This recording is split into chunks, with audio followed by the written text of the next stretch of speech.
Yeah, so my passport is only expired here, it will expire next year. But I didn't fit because it's 10 years renewal. I didn't fit to come and renew my passport. It's a 24-hour service. I renew my passport from this old one, and you can see they have to punch holes on it. So and I got a new one. Another 10 years. Passport renewal of the best country in the world. Nigeria is going to be best too, but right now, believe me, Canada is the best of the best country in the world. I love Canada. I love it.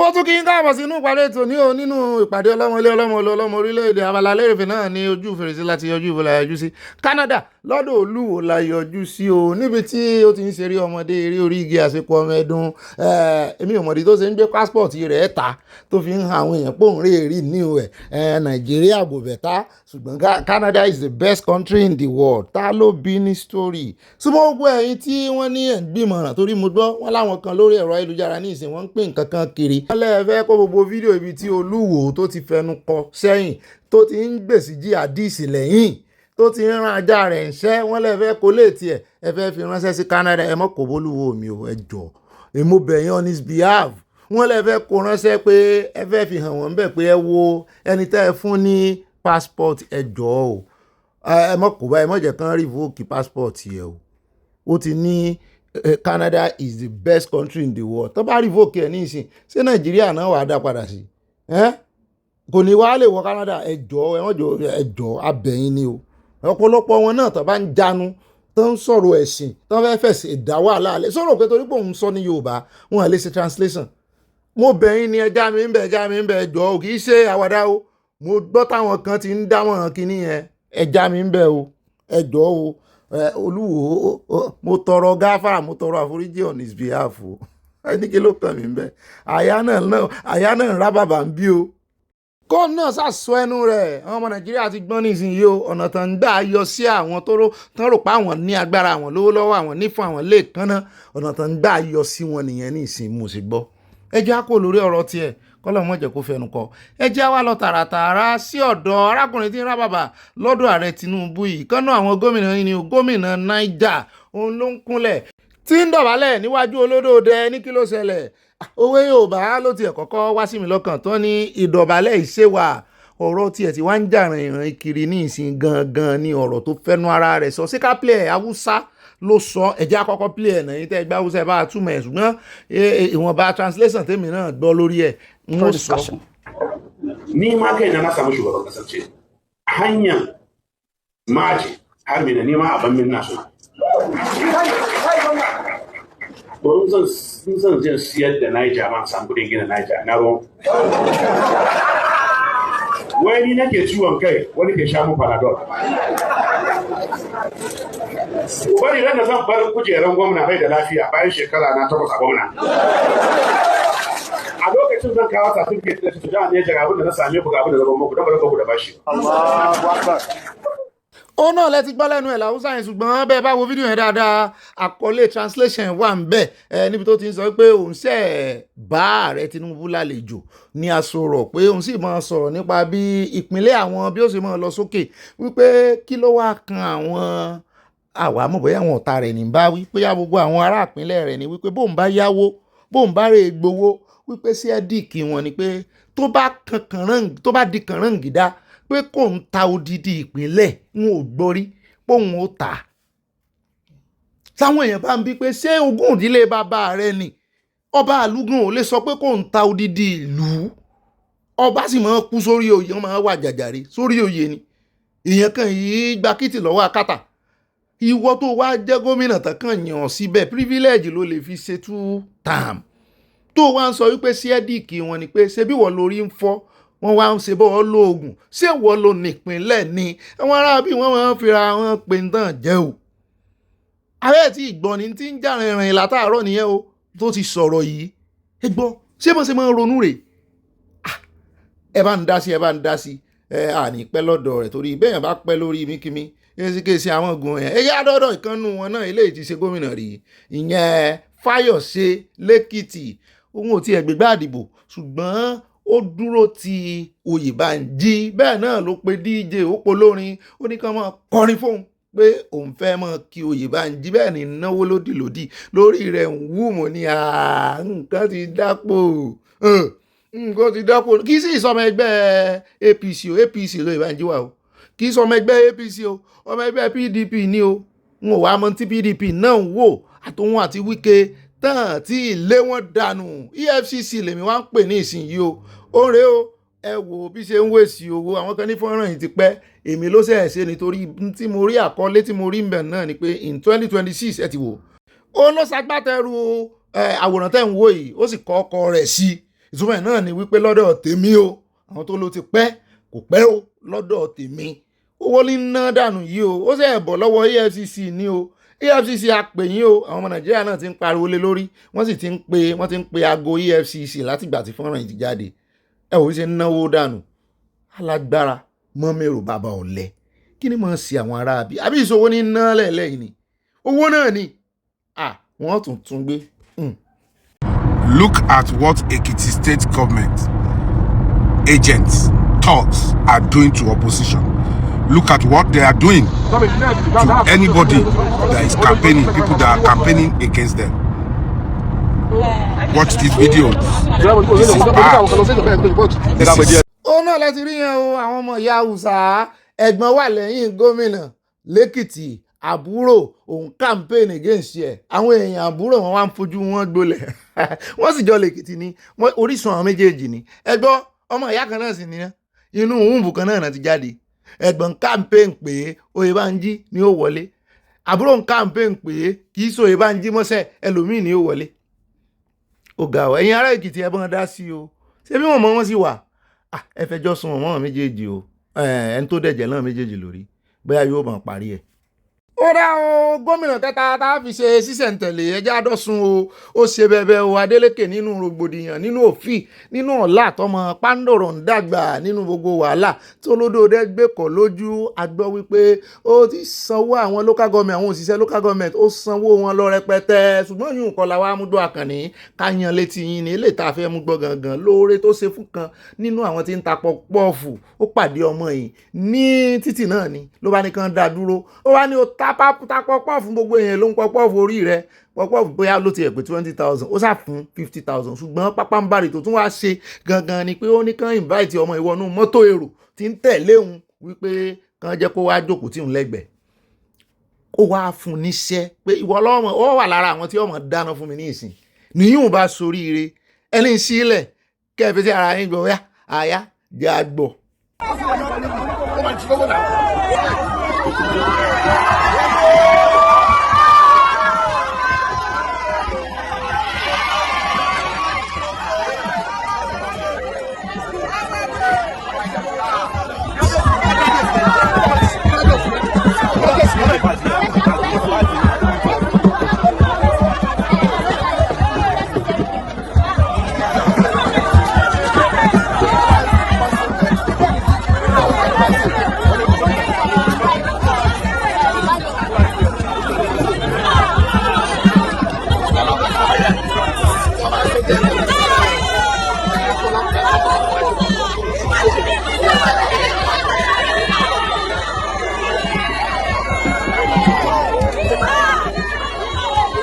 wo ó ti tó bá náà lọ́dọ̀ àwọn gómìnà yìí a kí gómìnà Adeleke àsìkò ọmọ náà kó rí rí ẹ jẹ́ wá dọ́dọ̀ arákùnrin yìí tó ló ń ta gold ní Nàìjíríà bá happen sí negatively gbogbo gold sọ̀wọ́ ẹ̀ ó lówó ti 500 million ó sọ bẹ́ẹ̀ ni wọn ò bá sí ń bẹ̀ o gbogbo ẹ̀ náà kó lọ wọ́n jí lọ ṣùgbọ́n àwa ń gbọ́ pàwọn ọlọ́pàá ní ó dá bó ṣe wá sọ yìí só ti lọ fẹjọ́ sùn só ti jẹ́ kí ọlọ́pàá tó wà ní jurisdiction rẹ̀ mọ̀ àti wípé bọ́n bá bẹ̀rẹ̀ iṣẹ́ ìwádìí ṣé ìṣepò náà ṣe ń ṣe kọ́mẹ́dì ṣé ìṣepò ń plánù àbí náà fẹ́ sarúmọjẹ ṣé lóòótọ́ náà jí góòlù rẹ̀ mú láwa ò mọ̀ ẹ̀jẹ̀ àgbọ̀ lẹ́nu oníkàn tá a ti ń gbọ́ pọ̀n.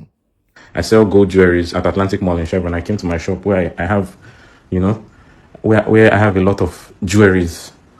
Came into my shop that morning. Look at the way they broke into my shop and stole items worth over 500 million naira. Everything I've ever worked for in this life. Everything I've ever worked for in this life. God. He man took everything I've ever worked for in this life. Ó náà lẹ́rìí yẹn o ti gédé ọlọ́run odidi géńdé tó bú sẹ́kún ti ń wa ẹkún mu ṣùgbọ́n ẹkún rẹ̀ ò mú ìfọ̀n ọmọ Nàìjíríà o ẹ̀wọ̀n wọn Nàìjíríà ọlọ́fin tó nìyẹn wọ́n ní ìwọ ló ní wọ́n broke into your shop àwọn ò rí nǹkan kan tán break ń bẹ̀ mú ni àyà náà lóhun ò rí ọ̀gá mi wọ́n break into his shop òun ò rí pé kán lọ ṣe investigation àti pé síyàn lè mọ ta góòdì tó wọ 500 million naira kó mọ̀ ṣe insurance ni kí wàá lẹ́kún ti ń sun kí wàá ní sọ fẹ́ ṣe comedy ni àbò fẹ́ ṣe skit pé kó lọ bá àwọn tó mọ̀ ṣe insurance tán bá ṣe insurance tó bá jẹ́ kó ṣe pé wọ́n ra góòdì ẹ̀ padà fún padà pé kó sì fìdí ẹ̀ múlẹ̀ bọ́n ṣe jí bọ́n ṣe já bọ́n ṣe wọlé èmi náà mọ ọmọ Ìgbò kan wọ́n mọ̀ dọ́gbọ́n yún náà mọ ọmọ Ìgbò kan ń kẹjà ò ní sọ ṣọ́ọ̀bù ẹ lè mọ bẹ̀ ṣọ́ọ̀bù ẹ̀ tóbi gan àṣẹ ọgbọ́n tóun àti búrọ́dà ẹ̀ mọ́ ń dànù ẹ kàn dédé rí i lọ́jọ́ sátọ̀dé kan wọ́n bá wọn pariwo wọ́n ti èmi sì mọ́ ṣiṣẹ́ ní stúdíò ṣé bó lè bá wa ń jà ní ṣọ́ọ̀bù tó súnmọ́ wa ọ̀dọ̀ apáàdì stúdíò ni àìgbáriwo ṣùgbọ́n kì í ṣèmi nìkan àwọn èèyàn ń súnú kọ́ńpáǹdì náà sípò wa ẹnìkan kò wà ní mọ̀ èèyàn ò sì lè nírú ṣọ́ọ̀bù yẹn náà wọ́n máa ń ṣe kinní kan báyìí tí wọ́n máa fi rin ṣe sí orí ceiling wọn ní gé wọn ní ṣe nǹkan kan á kàn rí pé wọ́n ṣí pálọ̀kì wọ́n fi kíìsì pálọ̀kì yìí ṣe pọ́n dá ṣùgbọ́n ó ti léèyàn ní ibi tó ti lọ ṣe insurance so wọ́n jọ wọ́n pàdé ẹ̀ níṣẹ́ rí ọjọ́ tí ọlọ́pàá wá mú un gangan fúnra rẹ̀ ọjọ́ yẹn ló ó fẹnu ara ẹ̀ tú àṣírí nígbà tọwọ́ ìyá dùn ó ti gba ṣé damages náà mọ̀ pé ó ti gbà bí ẹ̀mẹ́ta ọmọ Ìgbò yẹn ní lọ́wọ́ wọ́n dí ẹ̀rù.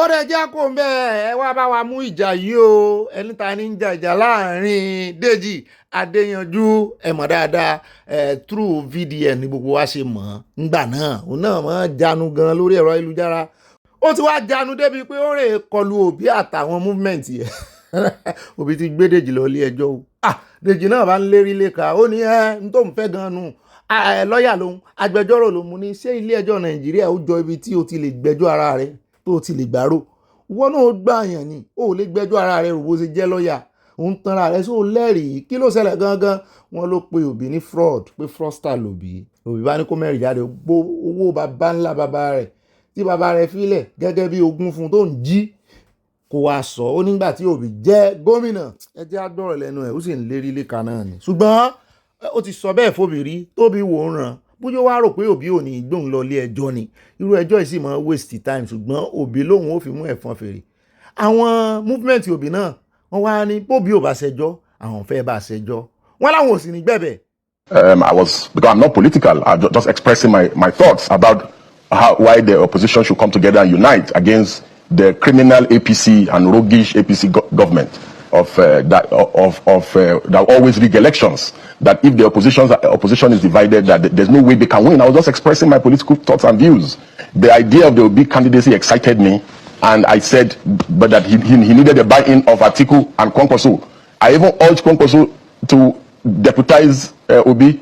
I urged Atiku to step down for Peter Obi, you know, and all that. So in the process of that analysis, just expressing my views, I also said the fact that Atiku has been running for president in perpetuity, that he cannot continue to run. I was just expressing my views as a Nigerian.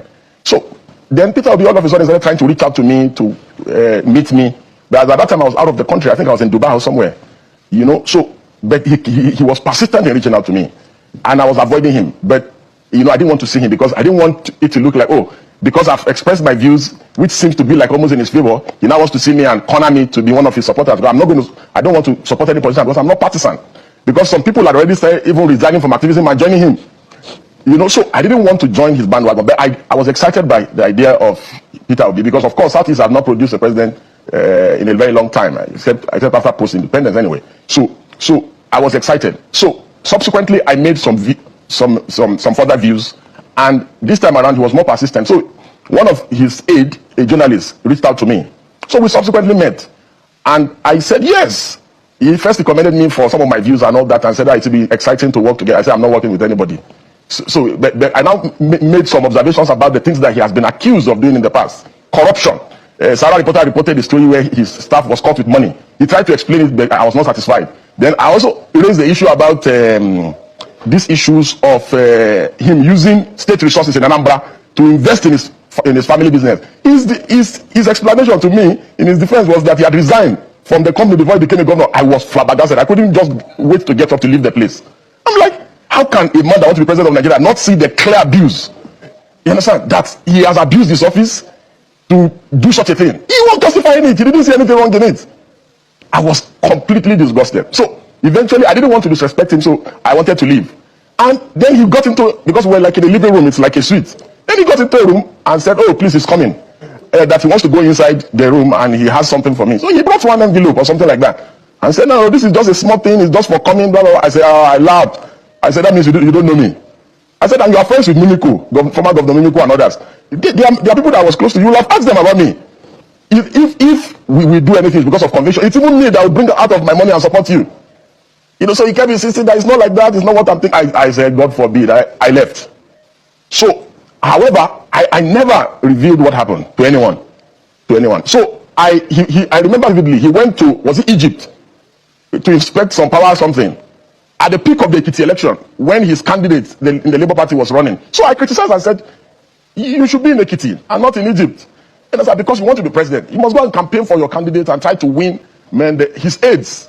Some of these young boys that are around him started insulting me, that the reason why I'm criticizing him now is because that I was saying that he was okay, he was good. That the reason why I'm criticizing him now is that I brought a proposal to him and I demanded, is it 200 million or something? And that he told me that I said, me?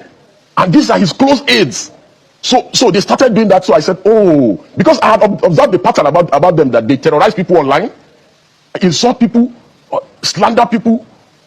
His mob, his obedient mob, were practically uncontrollable during the last election. So I said, okay, so these people do not even want dissent of any kind of criticism of their candidate of any kind. I said, okay, I'm not going to even leave Tinubu alone and now face them, because we cannot have a situation in our country or in our polity where political extremism becomes the order of the day. And Nigerians are living witnesses to the things that eventually happened. lọ́rọ̀ kan èdè ara wọn ti múra wọn o inú APC olódò dẹ́ ń dùn báyìí torí tí Ọ̀gbẹ́ni fojú olódò dẹ́ rí ṣùgbọ́n àwọn èèyàn náà ti wá ń fi kọrin kiri, ẹyẹ ń kọrin, wọ́n kọrin délé rẹ̀ wọ́n ló ti join APC, ó ti join bad wagon. Mo ní ìrọ̀lẹ́ pa, mo ní the same thing, gbogbo yín òbí náà àṣírí rẹ̀ tú sí lọ́wọ́ ni. Wọ́n sì ti ń sọ wọ́n ní kórè múra lẹ̀ àwọn ó pàdé nílé ẹjọ́ nítorí kó mọ̀ rí jáde kó ṣe mo ní kò náà yá lẹ́rìí o. Gbogbo eléyìí ti ń tò wó tòwòrò ti ń sọ yìí pé wọ́n fẹ́ fún brown envelope tó ya fídíò rẹ̀. Ṣùgbọ́n ọ̀pọ̀lọpọ̀ àwọn ọmọ Nàìjíríà wọn gbàgbọ́, àwọn péréte díẹ̀ náà gbàgbọ́. Wọ́n ní kò sáàlè jókòó kó sẹ̀ mọ́ ro gbogbo kìíní kó a mọ́ formulate. Mo ní politics wọ́n mọ́ formulate ní di politics o.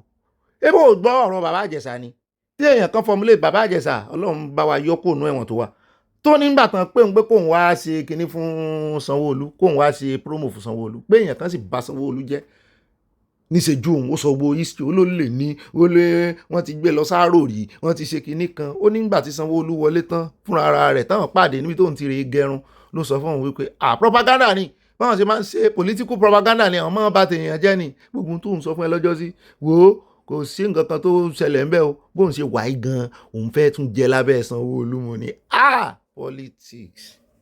Ẹ wo kí gbogbo ẹ̀ kó tiẹ̀ dàrú kan forí lura wọn.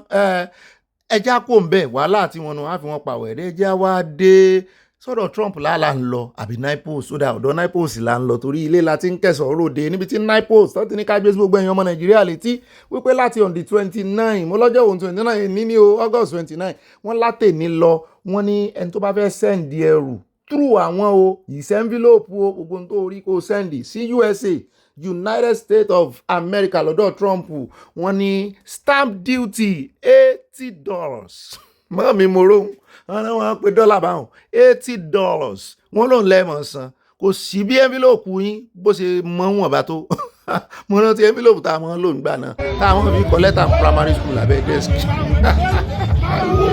wọ́n ní $80 ó ní stamp duty ẹ̀ẹ́sán o mo lè lò ní $80 wọ́n ní $123 wọn ò calculate ẹ̀ dáadáa wọn ò mọ iye exchange rate ní ìsìn dọ́là pọ̀ láwà náà ń bí mo kàn ní àfitó yín létí ni o.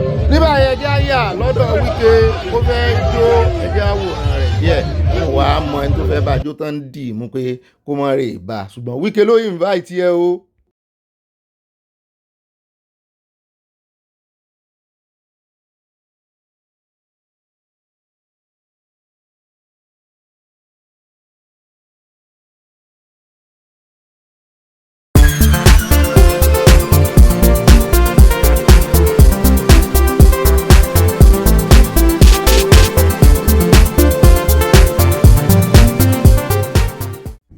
jẹ́ kówó wọlé mi òye bàbá jẹ́ kọ́lá wọlé mi òye bàbá owó tuntun wọlé mi mo béèrè mo tún jèrè kọ́mọ tuntun wọlé mi mo jèrè mo tún béèrè o kọ́mọ tuntun wọlé mi mo béèrè mo tún jèrè o owó ọmọ pẹ̀lú àlàáfíà o bàbá jẹ́ kówó wọlé wa òye bàbá jẹ́ kọ́lá wọlé wa òye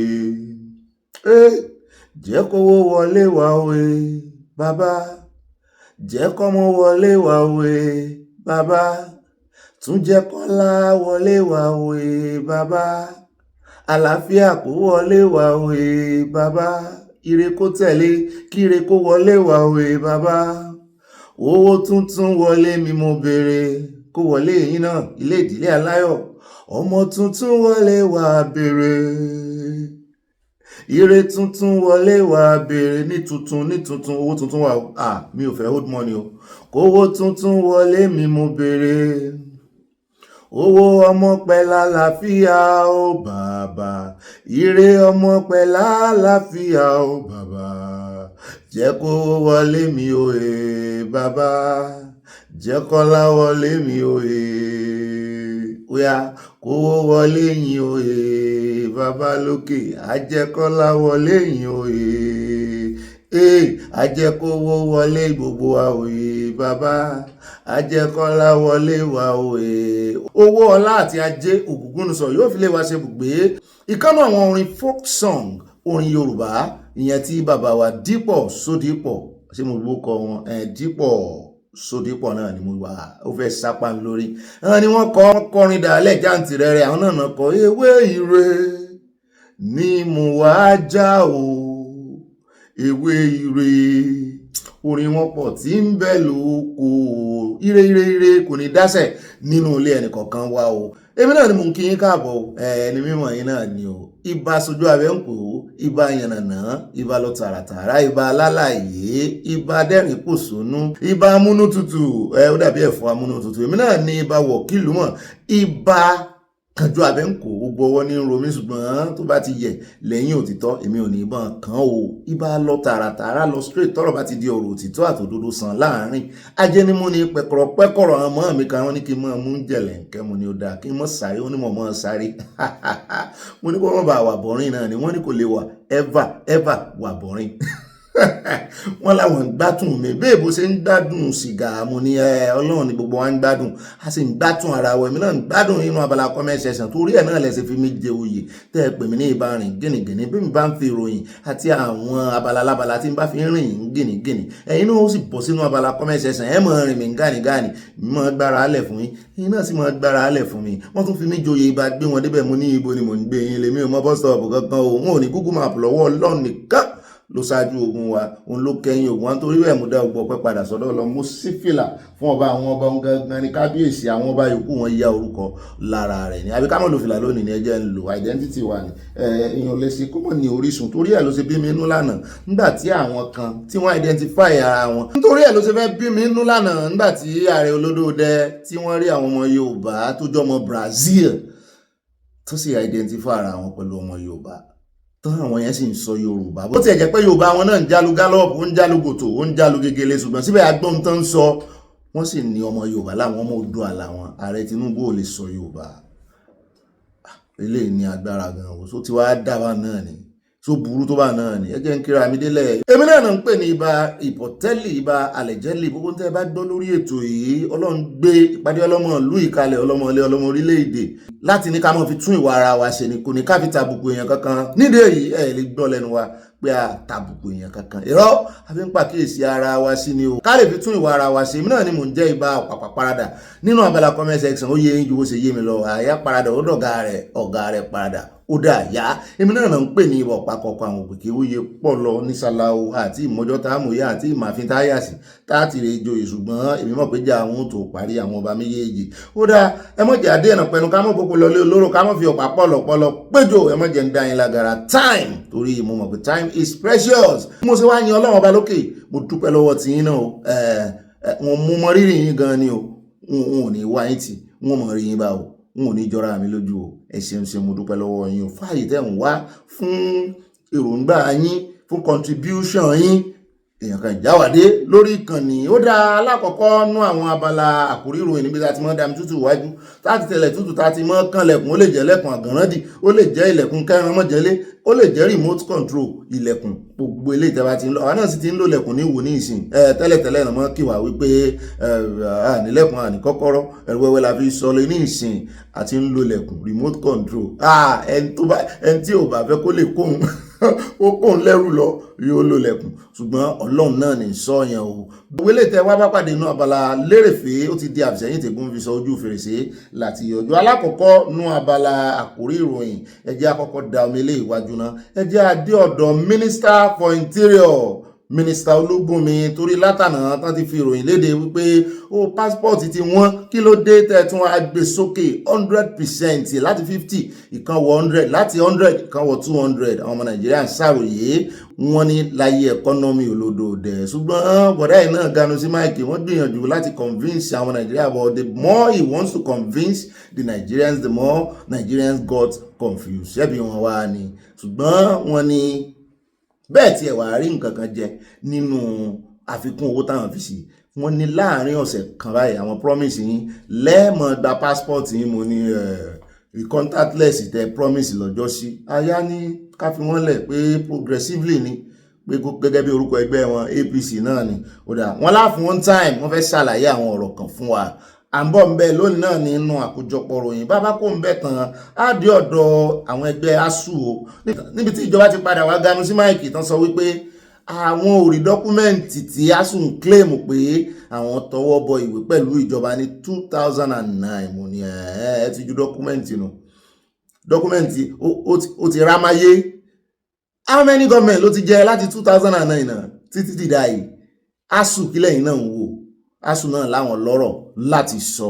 àgbẹ̀ mínísítà tó sọ̀rọ̀ wá tó ṣe agbẹnusọ fún ìjọba bẹ́ẹ̀ náà ni a tún gbé ẹni tó ṣe agbẹnusọ fún ASUU ìyẹn ti Rivers State chapter tó sọ pé kàkà kan fáwọn lẹ́tọ̀ọ́ àwọn wọn ni wọ́n ń gbé ètò ẹ̀yáwó kalẹ̀ fún ẹgbẹ́ ASUU wọn láwọn ò fẹ́ ètò ẹ̀yáwó ẹ̀tọ́ àwọn ni kẹfà àwọn ò yá owó dọ́dọ̀ yìí owó gbọmọlé láǹtà. bàbá wa dénú àkórí ìròyìn àmójú ajókòó nísọ àwọn méjèèjì wọn fèsì ara wọn bàbá kò ń bẹ tán a wà sáré dé Oǹdó níbi tí gómìnà wọn tó ti ń sọ wípé ìdí rèé tí ìjọba Oǹdó ṣe gbẹ́sẹ̀ lé ayẹyẹ ìkẹ́kọ̀ọ́jáde láwọn ilé ẹ̀kọ́ alákọ̀ọ́bẹ̀rẹ̀ mo ní tó bá ti dé Ẹdó yóò dé Oǹdó náà Ẹdó la mú wá fún yín gbogbo àwọn wọn ṣe graduation wọ́n sì mọ bí àwọn òbí lówó tabua ẹ mọ kówó wá bẹ́ẹ̀ bá sì débẹ̀ náà abọ́ ráìsì kan àbí nǹkan kan náà gbé fún yín ẹ̀yin bàtẹ́ lómi ti san 50,000 100,000 kí ló dé ẹkọ́nọ́mì burú lóòótọ́ ṣùgbọ́n só burú tó yẹ yín gan ẹ̀ máyé nira fún àwọn òbí ẹ̀ káńsù gbogbo ẹ̀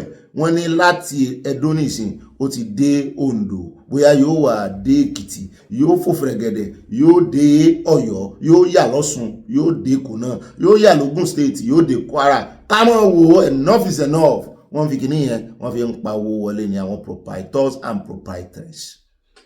à ń bọ̀ mẹ́ẹ̀ lónìí náà ni kò ní dọ́là bàbá kó ń bẹ̀ tán á dé ọ̀dọ̀ àjọ CBN níbi tí wọ́n ti ní ìjọba ti kéde pé kán pàṣẹ fún àwọn oní POS láti fi àdírẹ́sì àti àwòrán ibi tí wọ́n ti fẹ́ máa lò ṣiṣẹ́ wọn ní bísínẹ́sì òrìbá kan náà mọ́ nítorí àwọn ajínigbé tí wọ́n ń lo opportunity láti máa lo POS máa fi gbowó wọn sì ń kó bá ọmọ Nàìjíríà bí ta ti ń sọ yẹn lọ́wọ́ ni ìkànnà àwọn wọ́dà mi ní journalism náà ti ké sí mi bàbá yẹn a máa gbé wọn wá láti Arise TV báyìí náà bá ní ṣé mo ti ẹ̀ gbọ́ wípé industry kidnapping pé wọ́n ti wọ 2.5 billion naira in value mo ní industry kidnapping èmi ò gbọ́ rí pé orílẹ̀-èdè kankan ní industry mo mọ̀ pé industry yapa industry automobile wà industry kòkó wà industry merchandise wà industry export import and export wà wọ́n lọ sálálúé mi ò gbọ́rí banking and finance náà wà accounting náà wà industry wo ló tún wà journalism wà industry lọ wọ́n yapa computer based industry wà kí wá ní industry ajínigbé ṣé Nàìjíríà wọ́n ṣe establish yẹn ni wọ́n láwọn ò sọ pé ó wà lábẹ́ ìṣèjọba o wọ́n ní ṣùgbọ́n àwọn carve out wípé owó tó ń jáde látọwọ́ ọmọ Nàìjíríà tó ń wọ ibẹ̀ làwọn ṣe ní eléyìí ti di industry pé 2.5 billion naira pé industry míì gan-an tó jẹ́ legal industry lawful industry kò ní owó tó bá yóò gbàbẹ̀ wọlé kò gbàbẹ̀ jáde, pé owó tó fi ń ṣe pàṣípààrọ̀ wọ́n fẹ́ san ransom ní o, wọ́n fẹ́ ṣe léè ní o, pé 2.5 billion wọ́n láwọn fẹ́ sọ̀rọ̀ lé lórí. mo ní àkútí ẹ̀ ní ìdíkẹ́ sọ fún wa àgbàyìn láàyè kẹ́ ẹ sọ̀rọ̀ lé lórí tá a ti ń sọ̀yún lọ́wọ́. Ibẹ̀ náà ni wọ́n ti ké sí àwò ní apá kan ń bí mo láwọn wo ló tún ń pè wá. Wọ́n ní olórí àjọ NNPC ni o, iléeṣẹ́ NNPC. mo ní kí ni Bọ̀dà Báyọ̀ fẹ́ sọ ojú la rí. wọ́n ní Bọ̀dà Báyọ̀ ní àwọn lọ́rọ̀ láti sọ wípé wọ́n fáwọn ń gbà gbòòsùn. mo ní sáwọn ọmọ Nàìjíríà, wọ́n ní kì í ti ẹsẹ̀ sáwọn ọmọ Nàìjíríà, wọ́n láwọn tán fẹ́ káwọn exist àwọn kàbá. mo ní ṣe bẹ́yìn lẹ lọ ṣèlérí tẹ̀lé múṣẹ, ẹ lọ bèrè lọ́wọ́ àwọn predecessors yìí, ọ̀pọ̀lọpọ̀ wọn ti ṣèlérí àwọn ò tún NNPC ṣe, àwọn ò tún refinery mẹ́tẹ̀ẹ̀ta ṣe. mo ní pàbó ló já sí, wọ́n ju ọ̀bẹ sókè ní gbàgbà, ibi pẹlẹbẹ náà ni ó mọ̀ fi lélẹ̀. ìdá ni ẹ wá kẹjù òkè bóyá ó lè forí dólẹ̀ tí bá ń bọ̀. mo ní ẹ̀rẹ̀ ìwádìí round peg and put it inside the round hole. mo ní ẹ mọ́rẹ̀ mú 4 square square peg lẹ̀ ń wá tẹ́fẹ́ fi sínú round hole, sẹ́yìn lágbára ẹ̀ sí agbára yín gbé, ṣé igẹ̀ ẹ̀yìn fẹ̀ tó láti gbé refinery mẹ́tẹ̀ẹ̀ta? kí ló dé? wọ́n ní kò rí bẹ́ẹ̀, wọ́n ní wọ́n àtàkì àwọn lọ́tún ló sì ní wọ́n náà wo ní àtàkì. ẹ tún fẹ́ mọ̀ dárúkọ Dangote kan, wọ́n ní kí n jẹ́ kàn sọ̀rọ̀ kí n fọ́n lọ́rọ̀ sọ̀rọ̀. mo ní ó da ẹjẹ́ adénú àkójọpọ̀ ròyìn. Bọ̀dà Báyọ̀ ojú la rí, ọ̀rẹ́ òdìnú, àyà bá bẹ̀rẹ̀ sí kí wọn, báyà sì kí wọn ẹ bá pàdé torí oríkì tí wàá di dandan báyìí o. ẹ bá pàdé ní àkójọpọ̀ ròyìn lónìí. bẹ́ẹ̀ náà ni bàbá kò ń bẹ̀ tán, a sáré tètè á dé ọ̀dọ̀ ìkànnú àwọn abániṣiṣẹ́pọ̀ ààrẹ Tinubu's aid. wọ́n ní wọ́n ti ń béèrè wípé kí wọ́n kó ọlọ́pàá kúrò lẹ́yìn gbogbo àwọn VIP, gbogbo àwọn olówó tí wọ́n ń ṣe escort fún àtàwọn ìyàwó wọn tán bá gbé báàgì. wọ́n ní àwọn fẹ́ kan kò mú ní that is good, ṣùgbọ́n ọdọọdún làwọn gbọ́ o, ọdọọdún làárọ̀ rógbó, ọdọọdún làárọ̀ ọmọ obì lórí àtẹ, ọdọọdún làwọn gbọ́ ròyìn. ṣùgbọ́n tó bá tún yá àtúndí wọn tún padà sẹ́yìn àwọn olówó yìí tó ti lọ ń ṣe bí ọmọ ọ̀dọ̀. wọ́n mọ̀ bá ìyàwó politician gbé báàgì, wọ́n mọ̀ bẹ́rí, wọ́n mọ̀ tẹ̀lé àwọn celebrity káàkiri, wọ́n mọ̀ in fact celebrity kan pín owó lọ́jọ́ sí àwọn náà ń jà fún ọlọ́pàá pẹ̀lú gbọ̀n. mo ló ti tó àpò bẹ́ẹ̀ bá lè ṣe kẹ́ẹ̀sì ṣe forever and ever ni ká mọ́ tún padà sí wò wọ́n. bàbá kò ń bẹ̀ tán bá dé ọ̀dọ̀ àjọ FCCPC, àwọn àjọ tí ń rí sí ọ̀rọ̀ àwọn oníbàárà tán ń dáàbò bo oníbàárà Nàìjíríà. wọ́n ti wá ń ṣe ìkìlọ̀ ní kíkankíkan. wọ́n ní ẹ̀yin ọmọ Nàìjíríà ẹ má jẹ oúnjẹ tàbí èso tàbí anything. ọ̀gẹ̀dẹ̀ ló wá sọ́kàn mi, ọ̀gẹ̀dẹ̀ àgbààgbà mi máa jẹ dòdò. mo sì máa ń fọwọ́ dòdò rọmọ onídòdò nídò. mo ti dòǹdò rí, sẹ́yìn lẹ́fẹ́ bí mi. mo lọ sóǹdò rí, ìṣe ìsọkúsọ ni mò ń sọ. àwọn tí mo ń sọ pé mo dòǹdò rí ìsọkúsọ náà mo ń sọ o. ó dáa lọ́kàn yín church mind yín, mo lọ sóǹdò rí, mo jẹ dòdò nídò, mo wá fọwọ́ dòdò pọ̀ mo nídòdò nígbà tí mo ń lọ sí Oǹdó. mo dòǹdò rí. wọ́n ní ẹyẹ jẹ ọ̀gẹ̀dẹ̀ tí wọ́n bá fi kábàdì tán fi pọ́n tàbí lè tẹ́ ẹ bá dì inú láìlọ́ọ̀nù. wọ́n ní kò dáa, wọ́n ní májèlé ni gbogbo tó bá ti jẹ́ plastic, láìlọ́ọ̀nù ni o, anything tó bá ti jẹ́ plastic. wọ́n ní bẹ́ẹ̀ bá pọ́n ọ̀gẹ̀dẹ̀ naturally, ó ní bọ́n ṣe ń pọ́n, kò ní ìdí kẹ́ ẹ máa dì í, kẹ́ ẹ máa fi kábàdì tàbí kẹ́ ẹ máa bu powder kan lé lórí. wọ́n ní kò ní ìdí, wọ́n ní ìpàǹpara rẹ̀ ó rò pé ń pajá ni o, wọ́n lára lè fi ń kó o. à ń bọ̀ ń bẹ́ o, ọ̀rọ̀ yìí make sense létí tèmi o. a sì ń sọ̀rọ̀ GMO, àwọn kan tún wá mọ̀ wọ́n tún ń ṣe sáyẹ́ǹsì alágbóolé, sáyẹ́ǹsì abẹ́lé ni. ẹ jọ̀ọ́ o, ẹ mọ́ fi kábàdì àbí àwọn kìíní ẹ mọ́ fi pọ́n kìíní mọ́ natural. wọ́n ti ẹ̀ sọ wọ́n ní ọ̀gẹ̀dẹ̀ pípọ́n ẹyọ kan gan tán bá fi sáàrin dúdú, wọ́n ní yóò pọ́n, láìsí pé wọ́n bò mọ́ nǹkan kan, wọ́n ní yóò pọ́n. à ń bọ̀ ń bẹ́ẹ̀ bá sì bò ó, aṣọ lásán àti pépà Daily Times tán lò mọ́, ó ní kẹ́ ẹ fi bò ó lè mú ooru ò lè bí kò ní kó fún yín ní májèlé.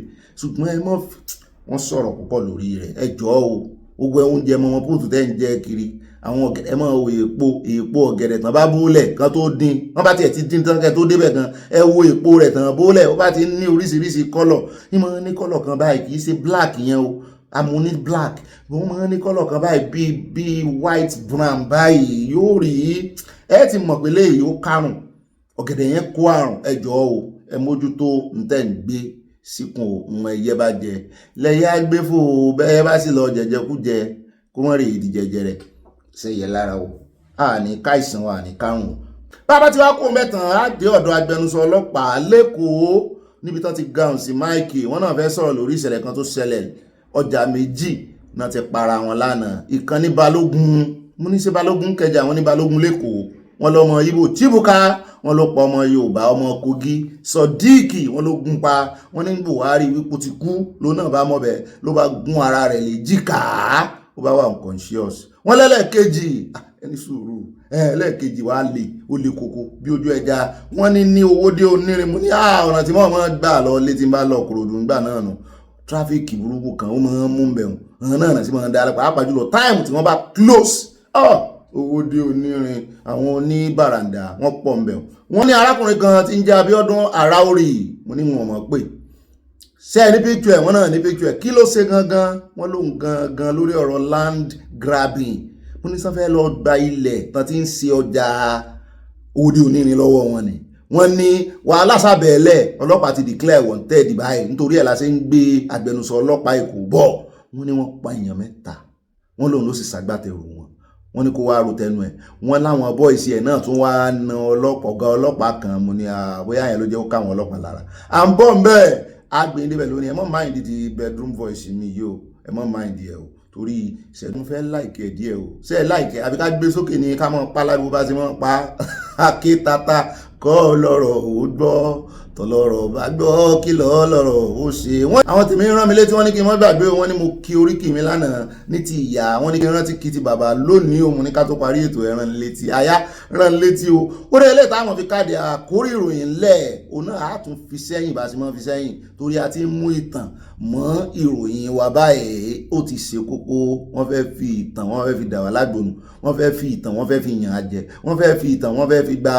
sátidé lọ́wọ́ wa wọ́n fẹ́ mú Sunday lè lọ nígbà Sunday ó dúró láàyè tiẹ̀ Saturday náà yóò mọ̀ retí Sunday ni kọ́mọ́dọ̀ ọ̀pọ̀ mẹ́sì fún oníkálukú ní sọ ìtàn tí fi ń gbéra rẹ̀ lẹ́yìn ẹ sọ ẹ mọ̀ bòmílà àmúyá ẹ bọ̀ wọ́n sọ̀rọ̀ nípa Yorùbá ó ti pẹ́ tí mo ti wẹ́n tó máa kanjú abẹ́ǹkò lórí ọ̀rọ̀ bó lórúkọ Yorùbá yìí ti jẹyọ oríṣiríṣi là ń gbọ́ bẹ́ẹ̀ náà ni rẹnu ọmọkùnrin náà ní wọ́n sọ lúkúmí kankan Yorùbá sí báyìí Yorùbá kì í sì sọmọ Yorùbá tààtàrà ṣùgbọ́n ilẹ̀ Yorùbá náà ti ṣẹ̀wá torí gbogbo ẹni tó bá ti làwọn ẹni tó bá dùsú torí gbogbo ọba Wọrí ọba Ọ̀tọ́pẹ̀yẹ gbogbo wọn ilẹ̀ Yorùbá náà ti ṣẹ̀wá ṣùgbọ́n àwa Yorùbá gangan àwọn Oòduà ọmọ Oòduà a fẹ́ mọ ìtumọ̀ orúkọ yẹn ó ti pẹ́ tí àríyànjiyàn ti wà lórí orúkọ yẹn kó tiẹ̀ tó di wípé ọ̀rọ̀ àwọn ọba méjèèjì ìṣẹ̀lẹ̀ ìyá ìwà ní àwọn ní àlàyé mo wá fọ́nrán yẹn mo ní tẹ́lẹ̀ mo sọnù ni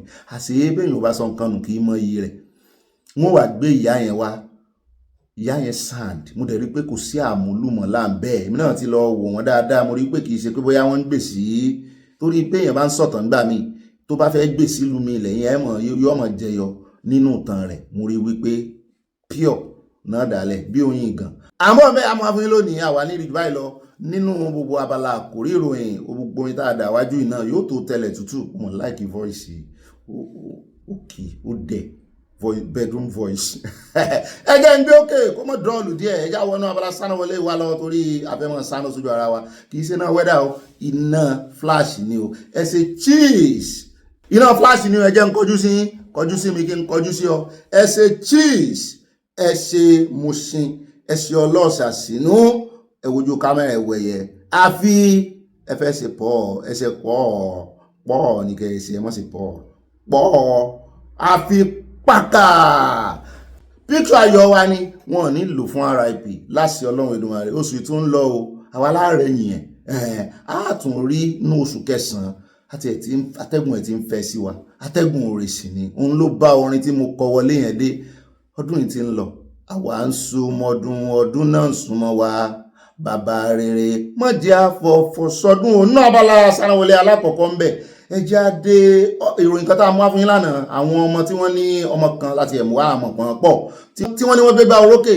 tí wọ́n ṣe dáadáa ní ibi ìdánwò Gẹ̀ẹ́sì bọ́n ṣe ń sọ Gẹ̀ẹ́sì bọ́n ṣe ń kọ Gẹ̀ẹ́sì lágbàáyé tí mo ní wọ́n sì na representative wọn tó wá láti UK, wọ́n ní èyí tó wá láti America, wọ́n gbogbo bí wọ́n ti ń ṣe ìbò wọn ọmọ Nàìjíríà ló gbégbá orókè wọ́n wá ń fún wọn 200,000 mo lélẹ̀ kéré àyà wa ní iṣẹ́ ti rí fọ́nrán ẹ̀ ni pé wọ́n fáwọn kan ní 150k pé bọ́n ṣe gbéra sí ní ilé yìí ò dáa tó ẹjẹ́ pariwo lé ìjọba ká pariwo lé wọn lórí àwọn ọmọ ìkéré lóòótọ́ ṣùgbọ́n ní tó bá ti jẹ́ value tó tún jẹ́ education best heritage téèyàn lè fi ilẹ̀ fọmọ nìyẹn ẹ jọ̀ọ́ wọ́n ti mú education ní yẹpẹrẹ Nàìjíríà àwọn ọmọ ìgan ò ka education sí mọ́ torí wọ́n ti ń wò pé bọ́ kàwé náà tán kí ló fi ṣe kò ṣiṣẹ́ kò sí nǹkan kan wọ́n ti ń yẹpẹrẹ ẹ̀wẹ̀ wọ́n sì wọ́n mọ̀ pé ó kọjá bẹ́ẹ̀ iṣẹ́ nìkan kan náà ń fi ìwé kíkà ní ó mú ọ dúró láwùjọ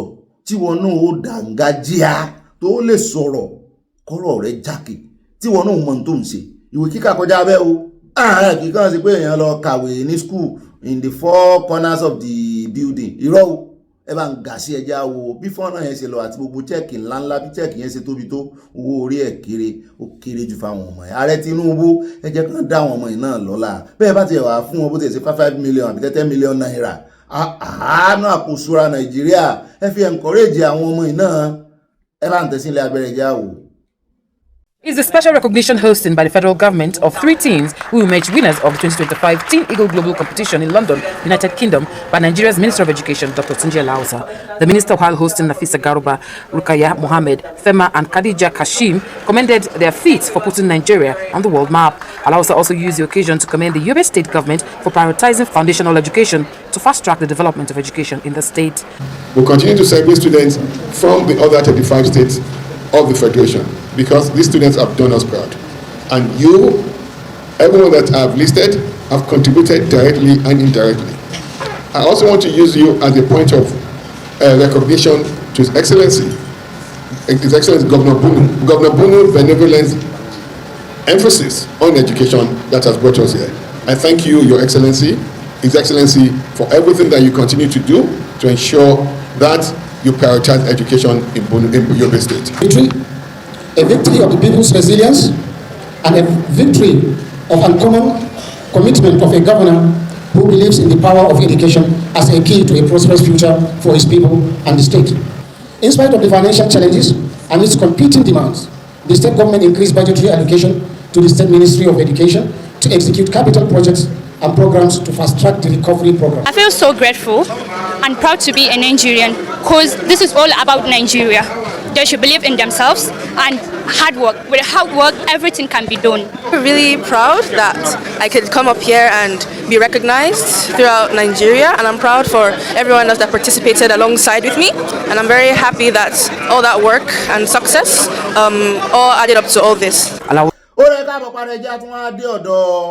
Gómìnà kan tá a mú wá fún ìlànà gómìnà Imo ìjẹta tí a sọ wípé òun ló gbé owó ọ̀yà àwọn òṣìṣẹ́ tó kéré jù tó gbé wọ 104,000 naira ó ti wá sọ̀rọ̀ kí ló kọ́ rẹ̀ gómìnà Uzodinma gómìnà Imo tó sowó àwọn òṣìṣẹ́ nípínlẹ̀ rẹ̀ di 104,000 at least yóò ṣẹ́kù àwọn tí ẹ̀mọ́ ní ṣéǹjì lọ́wọ́ yàtọ̀ sí 74,000 tán gbà tẹ́lẹ̀ wọ́n rí nǹkan fi 30,000 kún. lọ́tẹ̀ yìí ó wá ń rawọ́ ẹ̀bẹ̀ sí àwọn èèyàn Ọlọ́run àwọn òṣìṣẹ́ Ọlọ́run àwọn pásítọ̀ àwọn ìmáàmù chọ́ọ̀chì ló tiẹ̀ lọ ó ní kán jọ kán mọ̀ gba àwọn olóṣèlú láàyè mọ́ láti wá mọ́ campaign ní church. ó ní ìwàásù àti ìhìnrere ní pẹpẹ wà fún kì í ṣe fún campaign. mo ní òótọ́ sì ní ọ̀rọ̀ rẹ̀. mo ní oríṣiríṣi irọ́ ni àwọn olóṣèlú rẹ̀ máa ń pa lórí pẹpẹ èmi tiẹ̀ láìkẹ́ tó bá lè ṣe bẹ́ẹ̀ nítorí àwọn olóṣèlú yìí wọ́n ti wá sọ church di ibi tán ti máa lọ ratify candidacy wọn. bẹ́ẹ̀ náà táwọn pásítọ̀ kan náà pàápàá jùlọ àwọn bàbá wa ńláńlá tá a bá ti rí wọn tí kámẹ́rà ti show wọn nu ṣọ́ọ̀ṣì wọn báyìí àwọn èèyàn ti mọ̀ pé yìn wọn náà wà. church ẹ má jẹ́ orí bẹ́ẹ̀ mọ́ ẹ folóṣèlú lẹ̀ olóṣèlú tí ò dé ṣọ́ọ̀ṣì yín tí ò wá bá yín ṣèṣìn ẹ mọ̀ jẹ́ kólóṣèlú lo chọ́ọ̀chì mọ́ láti mọ́ fi jàwọn èèyàn yá àṣẹ̀yìnwá àṣẹ̀yìnbọ̀ náà wọ́n fi ń jàwọn èèyàn yá ní ẹ bá ń tẹ̀sí lábẹ́rẹ́ jágbọ́ lẹ́nu ẹ̀. The politicization of the pulpit. I raised this same point 2 years ago at the Catholic Bishops' Conference in Olo in Imo State. It bears repeating. Some priests now seem more political than politicians. The homily is not a campaign platform. The pulpit is sacred. It is meant for spiritual edification, not for political mobilization. Yes, peace must be moral voices, but moral clarity is not the same as partisan activity. We must resist the temptation of turning our altar into soap boxes. Let us therefore remain faithful, not for tradition's sake, but for Christ's sake. Let us renew our commitment to the liturgy as holy witness, and let us raise a generation of clergy and laity who will see the liturgy not as a task, but as a gift. ẹgbọ́n alọ́dọ̀ tí yín sọ ṣeé ṣe nítorí ṣọ́ọ̀ṣì báyìí gan-an ilé ìjọsìn lápapọ̀ owó olóṣèlú náà ń ṣe bẹ́ẹ̀ rí ìgbà tí Fubara tó wà lórí oyè ni yóò ti gbé 50 million lẹ̀ yóò ti gbé 100 million lẹ̀ yóò sì sọ fún ọ wípé kì í ṣe àpò òun ló ń ti fẹ́ fún ọ o àpò ìjọba ni o owó olóṣèlú ló dùn ju wọn wà ní fún wọn ní pulpit wọn fún wọn ní ibi tí wọ́n ti ń wàásù pé kàn náà fi ṣe kíni kan fi campaign ẹgbọ́n èèyàn mélòó ọmọ ìjọ mélòó olówó mélòó ní lọ ṣọ́ọ̀ṣì gan ẹ̀kọ̀ọ̀kan ni wọ́n máa ń rí tọwọ́ àwọn olówó gbà nísìn àwọn olówó ò lọ ṣọ́ọ̀ṣì mọ́ ṣùgbọ́n àwọn politician gangan owó wọn ó ń ṣe bẹbẹ ní ṣọ́ọ̀ṣì o ẹ gbọ́ ṣé àwọn ṣọ́ọ̀ṣì lè dẹ̀yìn lẹ́yìn àwọn politician náà ò sì lè dẹ̀yìn lẹ́yìn ṣọ́ọ̀ṣì torí wọ́n máa ń fi religion wọ́n máa ń fi kó àwọn èèyàn lómi ọbẹ̀ ni pàápàá jùlọ ní Nàìjíríà religion is part of governance.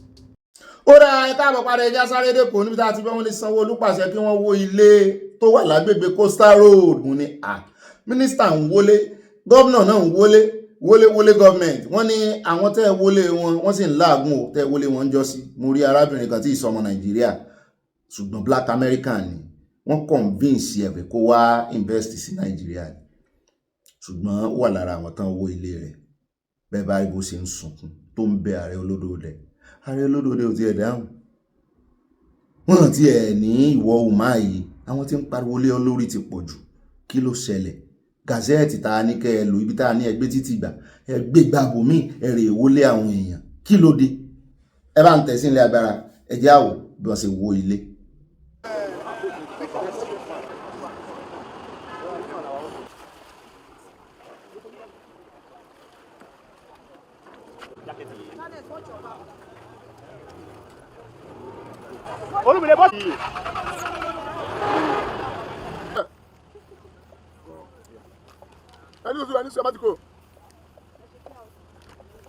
Come on, go.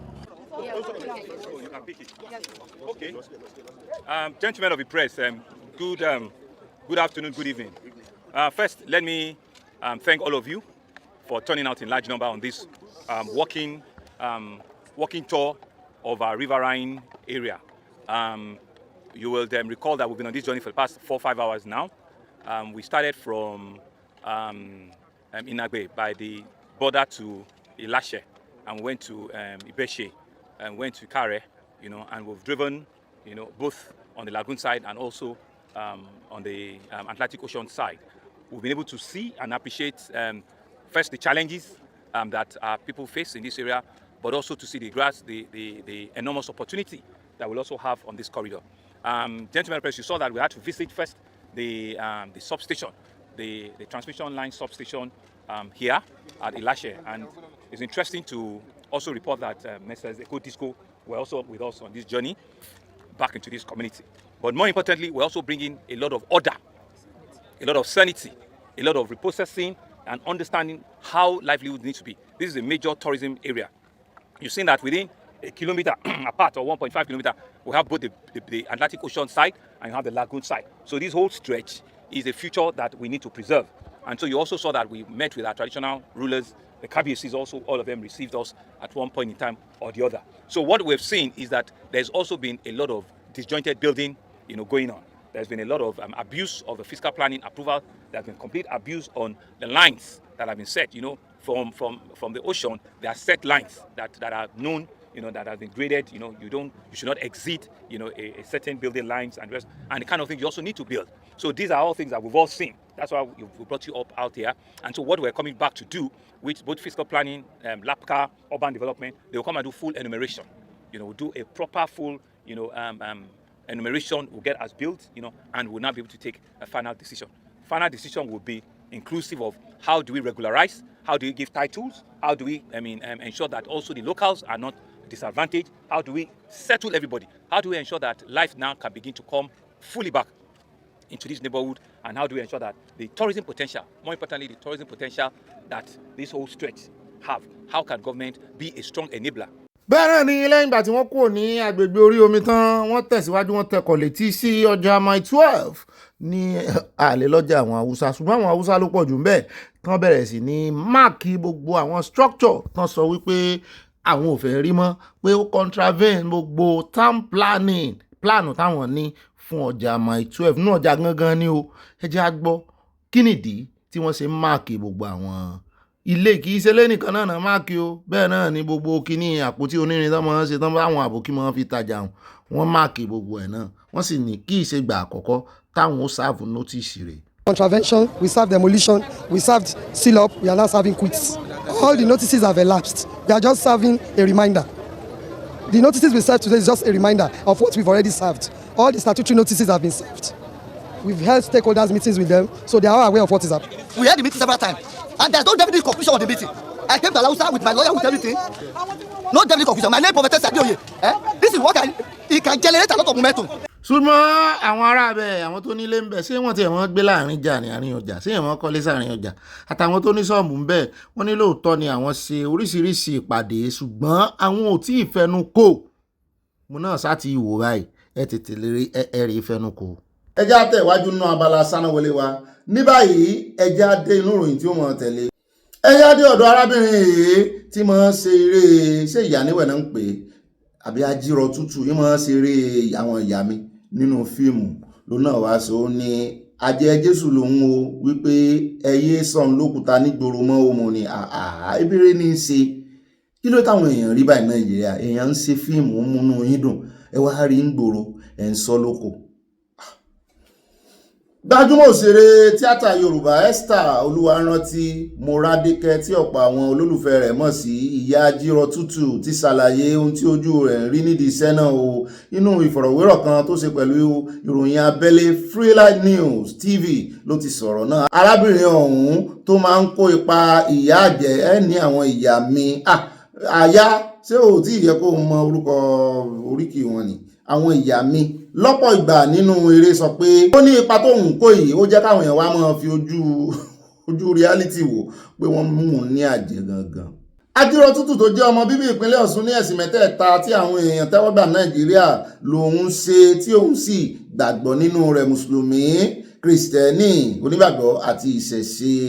Ó ní ìwà burúkú làwọn èèyàn ń hù sóhun o látàrí bí wọ́n ṣe ń ju òkò òlú òun fún ipa tó ń kó nínú eré ni bẹ́ẹ̀ bá sọ̀kòlù nínú eré agbọ́ lójú ayé irọ́ ẹ mọ̀ ṣe bẹ́ẹ̀ sóhun sẹ́yìn tẹ́lẹ̀ ni ó ní mo ti dé ibì kan rí tí wọ́n lẹ̀mí lókúta wọ́n bẹ̀rẹ̀ sí lẹ̀mí lókúta kí n tó sáwọ inú ṣọ́ọ̀bù oníṣọ́ọ̀bù tí mo ní ẹ gbà mí ẹ jọ̀ọ́ ẹ ṣàánú mi ò kì í ṣàjẹ́ o mi ò lájẹ́ o wọ́n ń pè mí lájẹ́ o. Wọ́n ní mo ṣe ń sọ yìí bí ojú ṣe ń là tó táwọn wà civilized wọn ò tí ì dẹ́kun láti máa pè mí ní àjẹ́ o.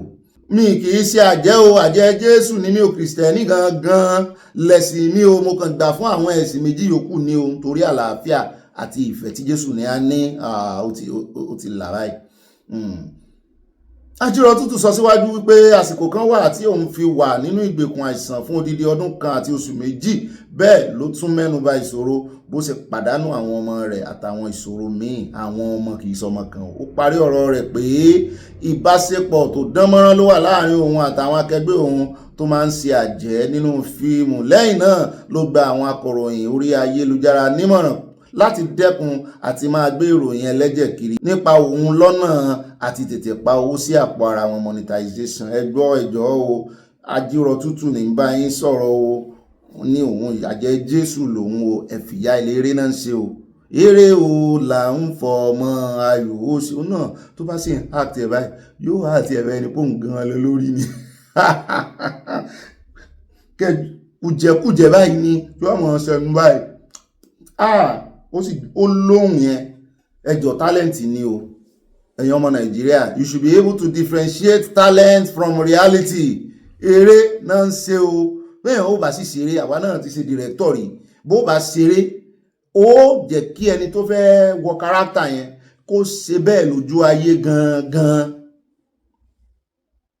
kó ṣe bí ẹni wígbọ́n ṣe ń ṣe lójú ayé àwọn èèyàn wá ń bí pé ibo ló ti kọ́ iṣẹ́ àjẹ́ tí act tó fi ń gbé kárátà rẹ̀ wọ̀ pé ibo ló ti kọ́ mo ní máa ń wá naturally ni. Ó dáa ní rí ìdúbà lọ́nà abala ti sáná wọlé o ní pápápá ẹjẹ́ ń pe àyá ó tiẹ̀ ti ń jẹ́ mi ní o wá gbé àwọn olólùfẹ́ adébẹ̀nu abala comment section àròjọ mùsùlùkù.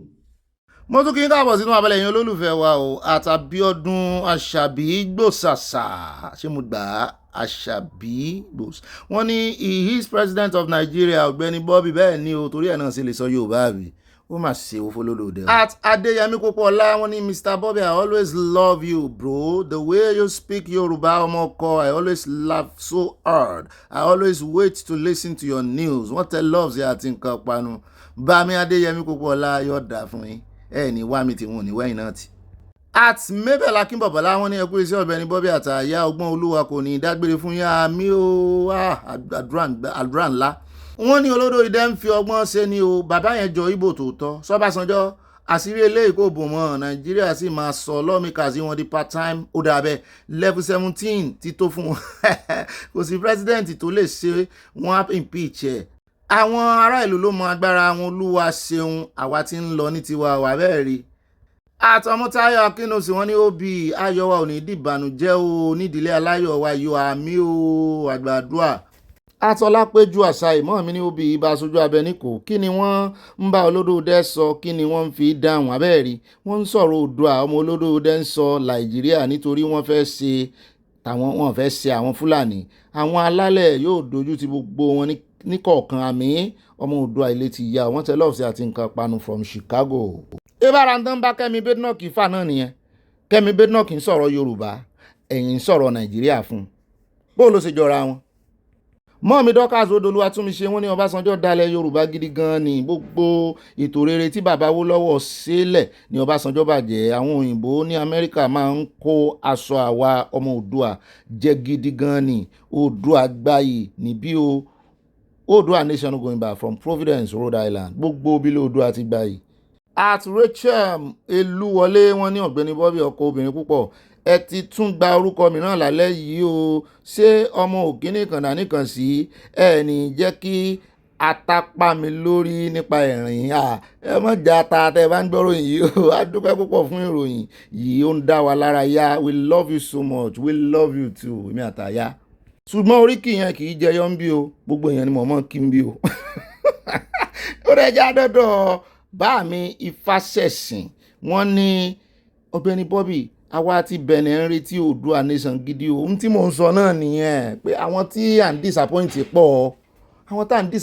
pọ̀ ẹ jẹ́ á gba òmìnira wa àwọn èèyàn dúró dè wá alẹ́ èèyàn bọ́ọ̀ lọ́mù ogun ẹ̀yìn rẹ̀ wò ó rẹ̀ já lọ tààràtààrà sí ọ̀dọ̀ mọ́mi Debbie Dare wọ́n ní Ọ̀gbẹ́ni Bobby please let the stakeholders of Oòduà nation movement take note of Baba Falana's address concerning jobs description of the army, police and the lawyers. The present practices shouldn't be allowed in our new nation. Oòduà nation no going back yóò sì dáa fún yín wọ́n ti rí òye wọ́n ti rí picture yẹn. At mọ́mí Elizabeth Oyeniya mọ́mí Lújẹ̀sà platinum member wọ́n ní Ọ̀gbẹ́ni Bobby ríà ibà alábòsí mọ́mí jẹ́ ẹ̀yìn o ibà fashion modeling àròlé Oòduà nation irọ́ bá mi àròlé wà ní South Africa o ẹ mọ̀ fún mi lóye àròlé o wọ́n ní ṣé lóòótọ́ ni pé bàbá Ọbásanjọ́ kì í ṣe Yorùbá congratulations to that teenager who won the competition àyà jọ tètè lọ ra presidential ticket o Oòduà nation ó gba àwọn tẹlifíṣàn àti nǹkan panu from Dallas Texas mọ́mí mẹ́ni wáyé tí bàbá rẹ̀ máa gbé sáà ni bẹ́ẹ̀ náà ni Fẹ́mi Bọ́sẹ̀dé wọ́n ní ibà òkínní kàndẹ̀ nìkan sí oríkì àwa asọ̀tẹ̀mọ́rù nìyẹn o agídíjàjú ogun lọ bẹ́ẹ̀ ni o n ò rántí fagídíjà ìlú wo ti yín ṣáájọ pín oríkì ni wọ́n ní ọmọ adọ́tẹ̀ ẹ̀gbọ́n tàbúrò sojú kò ń gbàrí irọ́ o mẹ́bàá yín sí níbẹ̀ o kò sí line last line kò sí nínú oríkì tèmi wọ́n tẹ̀lé ọ̀sẹ̀ àti nǹkan panu. Wọ́n ní kóòtù dùnjàre Fẹ́milóyè MD USA kóòtù òjìire bẹ́ẹ̀ náà ni mọ́mí Olúfúnkẹ́ Fájimólú wọ́n ní Bobby ọ̀rọ̀ rẹ̀ máa ń pa mí lẹ́rìn wọ́n fi Nàìjíríà ṣe yín ni iṣẹ́ la rí bí aláfiṣe ìlú márùn-ún ni ilẹ̀ aláwọ̀ funfun ló jẹ́ ọmọ Oòduà tí wọ́n ń sọ èdè ilẹ̀ wa ẹ bá wa dárúkọ àwọn ìlú yẹn, mò ń retí ẹ̀ lọ́la o. Mọ́mí mo rohun àdébọ̀ mo rohun mú bọ̀ ẹja ọ̀sán wọ́n ní Ọ̀gbẹ́ni Bobby mi tòótọ́ my darling teen èmi ò bá ààrẹ Tinubu wí ní Brazil. Yorùbá sọ wípé ìbùkún ni fún ọmọ ọ̀dọ̀ náà tó fi ọgbọ́n ṣe iṣẹ́ ìríjú rẹ̀ ló mú wọn dárúkọ Nàìjà ní ti àwọn ọmọ Oòduà gidi. Orúkọ bàbá wọn kódà mọ́ mi ọ̀dà fún ọ̀rọ̀ yín ti yé mi ṣùgbọ́n yín ò nìkan tiẹ̀ mọ́ sọ ẹ pẹ̀lẹ́ bó tiẹ̀ ṣe láńgbéèjì kan ta ni ò mọ̀ wọ́n sọmọ Yorùbá àbáwọn náà ìsọmọ Yorùbá mọ́. Bẹ́ẹ̀ náà ni Mọ́ọ̀mí Adésọlá Ọládèjì wọ́n ní ṣé irú àwọn bàbá Fálànà yìí ò rí wípé Yorùbá nation ni ó yẹ kí wọ́n mọ̀ parí tí wọ́n ń pariwo Nàìjíríà lójoojúmọ́ òkè ló yẹ kí wọ́n mọ̀ pariwo lẹ́fẹ́ kọ. Àfagídí mú yan ibi tó yẹ yíyan sínú. Àwa lásán sókòtò wa tá a ṣe gírí Ọlọ́run sì ti ń bá wa jẹ́ ó yé wọn. Gbogbo ìṣẹ̀lẹ̀ tí ń ṣẹlẹ̀ náà ń jẹ́ ó yé wọn sí. Bẹ́ẹ̀ náà ni at comfort Démokùn wọ́n ní Ọ̀gbẹ́ni Bobby ìgbà tí mo ti gbọ́njú ni bàbá mi ti ń sọ fún wa pé Ilé Ifẹ̀ ni a ti wá pé Ilé Ifẹ̀ làgbà. Bẹ́ẹ̀ náà ni olórí Sadé Lótò wọ́n ní General Bobby ẹ̀kú iṣẹ́ takuntakun ayọ̀ ní ayọ̀ rẹpẹtẹ gbogbo àwọn ọ̀tá olóyè Adéyẹmọ Òòṣà ló máa láìrùpẹ̀ ilẹ̀ àṣẹwà free CSI Òòṣà is not a criminal Odùduwà nation no going back àyà kwamfọ ire o wọ́n tẹ lọ́ọ̀sì àti nǹkan panu wọ́n sọ sókè méjì ìka méjì bíi ìtàwó lọ́wọ́. Mọ́ọ̀mí comfort Démokùn wọ́n ní Ọ̀gbẹ́ni Bobby ṣé mo sọ fún yín nígbà tí Sultan wá tí wọ́n kọ́kọ́ pe orúkọ rẹ̀ pé ìdàrúdàpọ̀ ló wá fún adúpẹ́ Oòduà nation o àyẹ̀wò kalẹ̀ o àmì o òótọ́ ni mo rántí mi ò tiẹ̀ mo mọ̀ pẹ́yìn lẹ sọ ṣùgbọ́n mo rántí ọ̀rọ̀ yẹn. Bẹ́ẹ̀ náà ni Àtìyétúndé Àrẹ̀mú wọ́n ní Ọ̀gbẹ́ni Bobby gbogbo ọmọ Nàìjíríà tó wà ní ẹ̀yìn odi ti kó lọ sílé o ẹ̀yin nìkan ló kù Oòduà nation come quickly wọ́n tẹ lọ́ọ̀bù sí a. Oh my God èsì wo ni mo lè fún iná. At Mary Odunuyi mọ́ mi dáadáa wọ́n ní òbí tèmi nìkan ìbá múlòdùn ìbá gbé wa débẹ̀ àti àyà ikú bí ẹ ṣe ń gbé wa débẹ̀ Ọlọ́run nímọ̀ ń gbé wa débẹ̀ mọ́ mi. Ẹ̀bẹ̀ gómìnà Ògùn Abíọ́dún kó bá wa ṣe ètò fún àwọn òṣìṣẹ́ a ò rí iṣẹ́ kankan tí ó ṣe rárá o. Wọ́n ní atẹ́gùn ìjọba rẹ̀ ò fẹ́ sí èèyàn kankan lára o wọ́n ga o a sì ti pariwo léèyàn lórí lánàá. Mọ́ọ̀mí Abíakínṣe mọ́yìn wọ́n ní Ọ̀gbẹ́ni Bobby fúnra rẹ̀ kálẹ̀ o kódà oríṣiríṣi ló ń ṣẹlẹ̀ káàkiri. Ṣé orí bàbá Tinubu alábòsí ni pẹ̀lú èdè Gẹ̀ẹ́sì bọ́lúgi tí ó bá àwọn Brazilian sọ ó ti tọ́ ni bàbá Ọbásanjọ́ kì í ṣe ọmọ káàárọ̀ oòjíire o. Ó ga o wọ́n bú sẹ́rin ayọ̀ n ò rí eléyìí tó kàn ìka o. A ní kì í tiẹ̀ ṣèdè lásán làwọn yẹn sọ sáàrẹ Tinubu wọ́n tún dọ̀bálẹ̀ wọ́n láwọn ò gbọ́wọ́ wọ́n dọ̀bálẹ̀ bí ọmọ káàárọ̀ oòjíire kó tiẹ̀ wá ní ẹ káàárọ̀ o àbí ẹ káàsán o according to their time. Bámi Nurudeen Murtala wọ́n ní Ọ̀gbẹ́ni Bobby tiwa ibà ìyá ibà tí ń kú mi àǹtí ń kú yù ibà confam ẹ̀kọ́ tó sẹ́ǹdì ẹ̀. Show làwa fẹ́ o I love you at the rest of ire o from New York City wọ́n bú sẹ́rin ayọ̀ wọ́n tẹ love sí a. Bámi Akínyẹmí òní wọ́n ní Ọ̀gbẹ́ni Bobby mo gbé kùndùsì fún ẹ adúpẹ́ wípé a kò tí ì gba Yorùbá nation ṣáájú àkókò ìbáyìí ní Ọ̀yọ́ ìbá yọwọ́ sí wa lójijì Odùduwà nation là ń bá lọ Oòduà nation láyọ̀ la máa gúnlẹ̀ wa mí o àwọn Ọ̀yọ́ ti yọ wálẹ̀ Ọ̀yọ́ ayọ́mọlẹ̀ wọ́n ti yọ wálẹ̀ lọ o. Akínyẹmí òní from Kansas City USA. At Michael Junior wọ́n ní èmi ni Tóyìn ìyá Michael also known as Hallelujah láti Sùúrùlérè yìí bá ń gbọ́mọ́ bí wọ́n ẹ bá mi kí bàbá mi tó béèrè mi yẹn gan-an àti gbogbo ilé o ṣé ó yẹ kí bàbá Tinubu máa sọ òyìnbó bí ọ̀pẹ́ rẹ̀ nígbà tí àwọn òyìnbó yẹn ń sọ Yorùbá ṣé bí ó yẹ kí bàbá Tinubu máa sọ Yorùbá padà sí wọn ni wọ́n á fi ọwọ́ òsì júwe ilé bàbá tó bí wọn lọ́mọ abẹ́rẹ́. Mọ́ọ̀mí Dorcas Kazeem wọ́n ní ẹ kú iṣẹ́ o ìbà olóyè púpọ̀ Ọlọ́run wa máa bá wa ṣe wà mí o ṣé olódò idẹ kò gbọ́ èdè Yorùbá tàbí kò lè sọmọ́ ni rádaràda sí ọ sí ẹ̀rí eléyìí of Ogun State yẹn ó lè pọ̀n bélé àgbà lọ́wọ́ mẹ́rin ni Ọlọ́run ń bá yín fi àlẹ́jẹ́ lè sí Ọlọ́run adájọ́ o from top to bottom ire Oòduà nation will move wọ́n tẹ lọ́ọ̀ sí àti nǹkan panu eléyìí ṣé kò sí mọ́ ṣe second term lọ bẹ́ẹ̀ yẹn àbí first term ló ti wà ìyẹn alágbára o. Bẹ́ẹ̀ náà ni Mọ́ọ̀mí Olúṣọlá Adébáyọ̀ wọ́n ní Nàìjíríà kọ́ Nàìjíríà ní inú Tinubu ṣe wá lé báyìí ohun ànílà ń gbé lárugẹ ohun ànílà ń gbé lárugẹ bá mi gbódùà nation lárugẹ àwọn Ghana ní ọ̀pọ̀lọpọ̀ orí tí wọ́n export láti ọjọ́ tí ó ti pẹ́ Oòduà Nation Forever wípé kí Nàìjíríà mọ́ sàkárà wọ́n tẹ lọ́ọ̀fù sí amúrágbàdo adúpẹ́ lọ́wọ́ Ọlọ́run ẹ̀sìn bẹ́ẹ̀ náà ni ẹjẹ́ lọ tààràtààrà sí ọ̀dọ̀ màámi wọ́n ní àyàdẹ̀ pamílẹ́rìn Nàìjíríà kò dàbí ìdílé aláyọ̀ tiwa níyìn o níbi tí òtítọ́ ti fìdí múlẹ̀ àyà rántí ọ̀rọ̀ Délé Fárótìmí ní Supreme Court ìjọba àpapọ̀ kò lè lulẹ̀ ìpínlẹ̀ Ọ̀ṣun ni wọ́n máa gbé ṣubú ambassador Àyà Kúndùsì Oòduà Nation no going back mọ́ mi sáà mọ́ kóòtì ọ̀rọ̀ Àyà náà sì mọ́ kóòtì ọ̀rọ̀ yín o Àyà ibi tó ti ń rọ́gbọ̀n rẹ̀ rè mo ká ọ lónìí. mọ́ mi Stella wọ́n ní Yorùbá dùn púpọ̀ lédè ní àṣà ní ìṣe culture orí mi sì ń wú bí wọ́n ti ń kọrin ní èdè abínibí wa tí wọ́n fi orúkọ bàbá ńlá wa Odùduwà kọrin inú mi sì ń dùn sìn ọmọ Odùduwà ilé ti yá ire o. Mọ bó ṣe rí lára mi lánàá nígbà tí mò ń ṣe narration yẹn orin yẹn lè gbọ́ dáadáa lóòótọ́ ṣùgbọ́n ó dùn mọ́ mi ó wà kíyẹmí ara mi mélòdì ẹ̀ dùn ju nǹkan kọlọ̀ nínú etí mi. At Martins Wale Mark wọ́n ní Bobby mo kí everybody mi ò dá ẹnìkan sí o Ọ̀gbẹ́ni Bobby olórí kìtò gbọ́dọ̀ alábòsí ni alábòsí àbòsí kíni àbòsí lélẹ̀ wọ́n ní mo kí everybody mi ò dé ẹnìkankan sí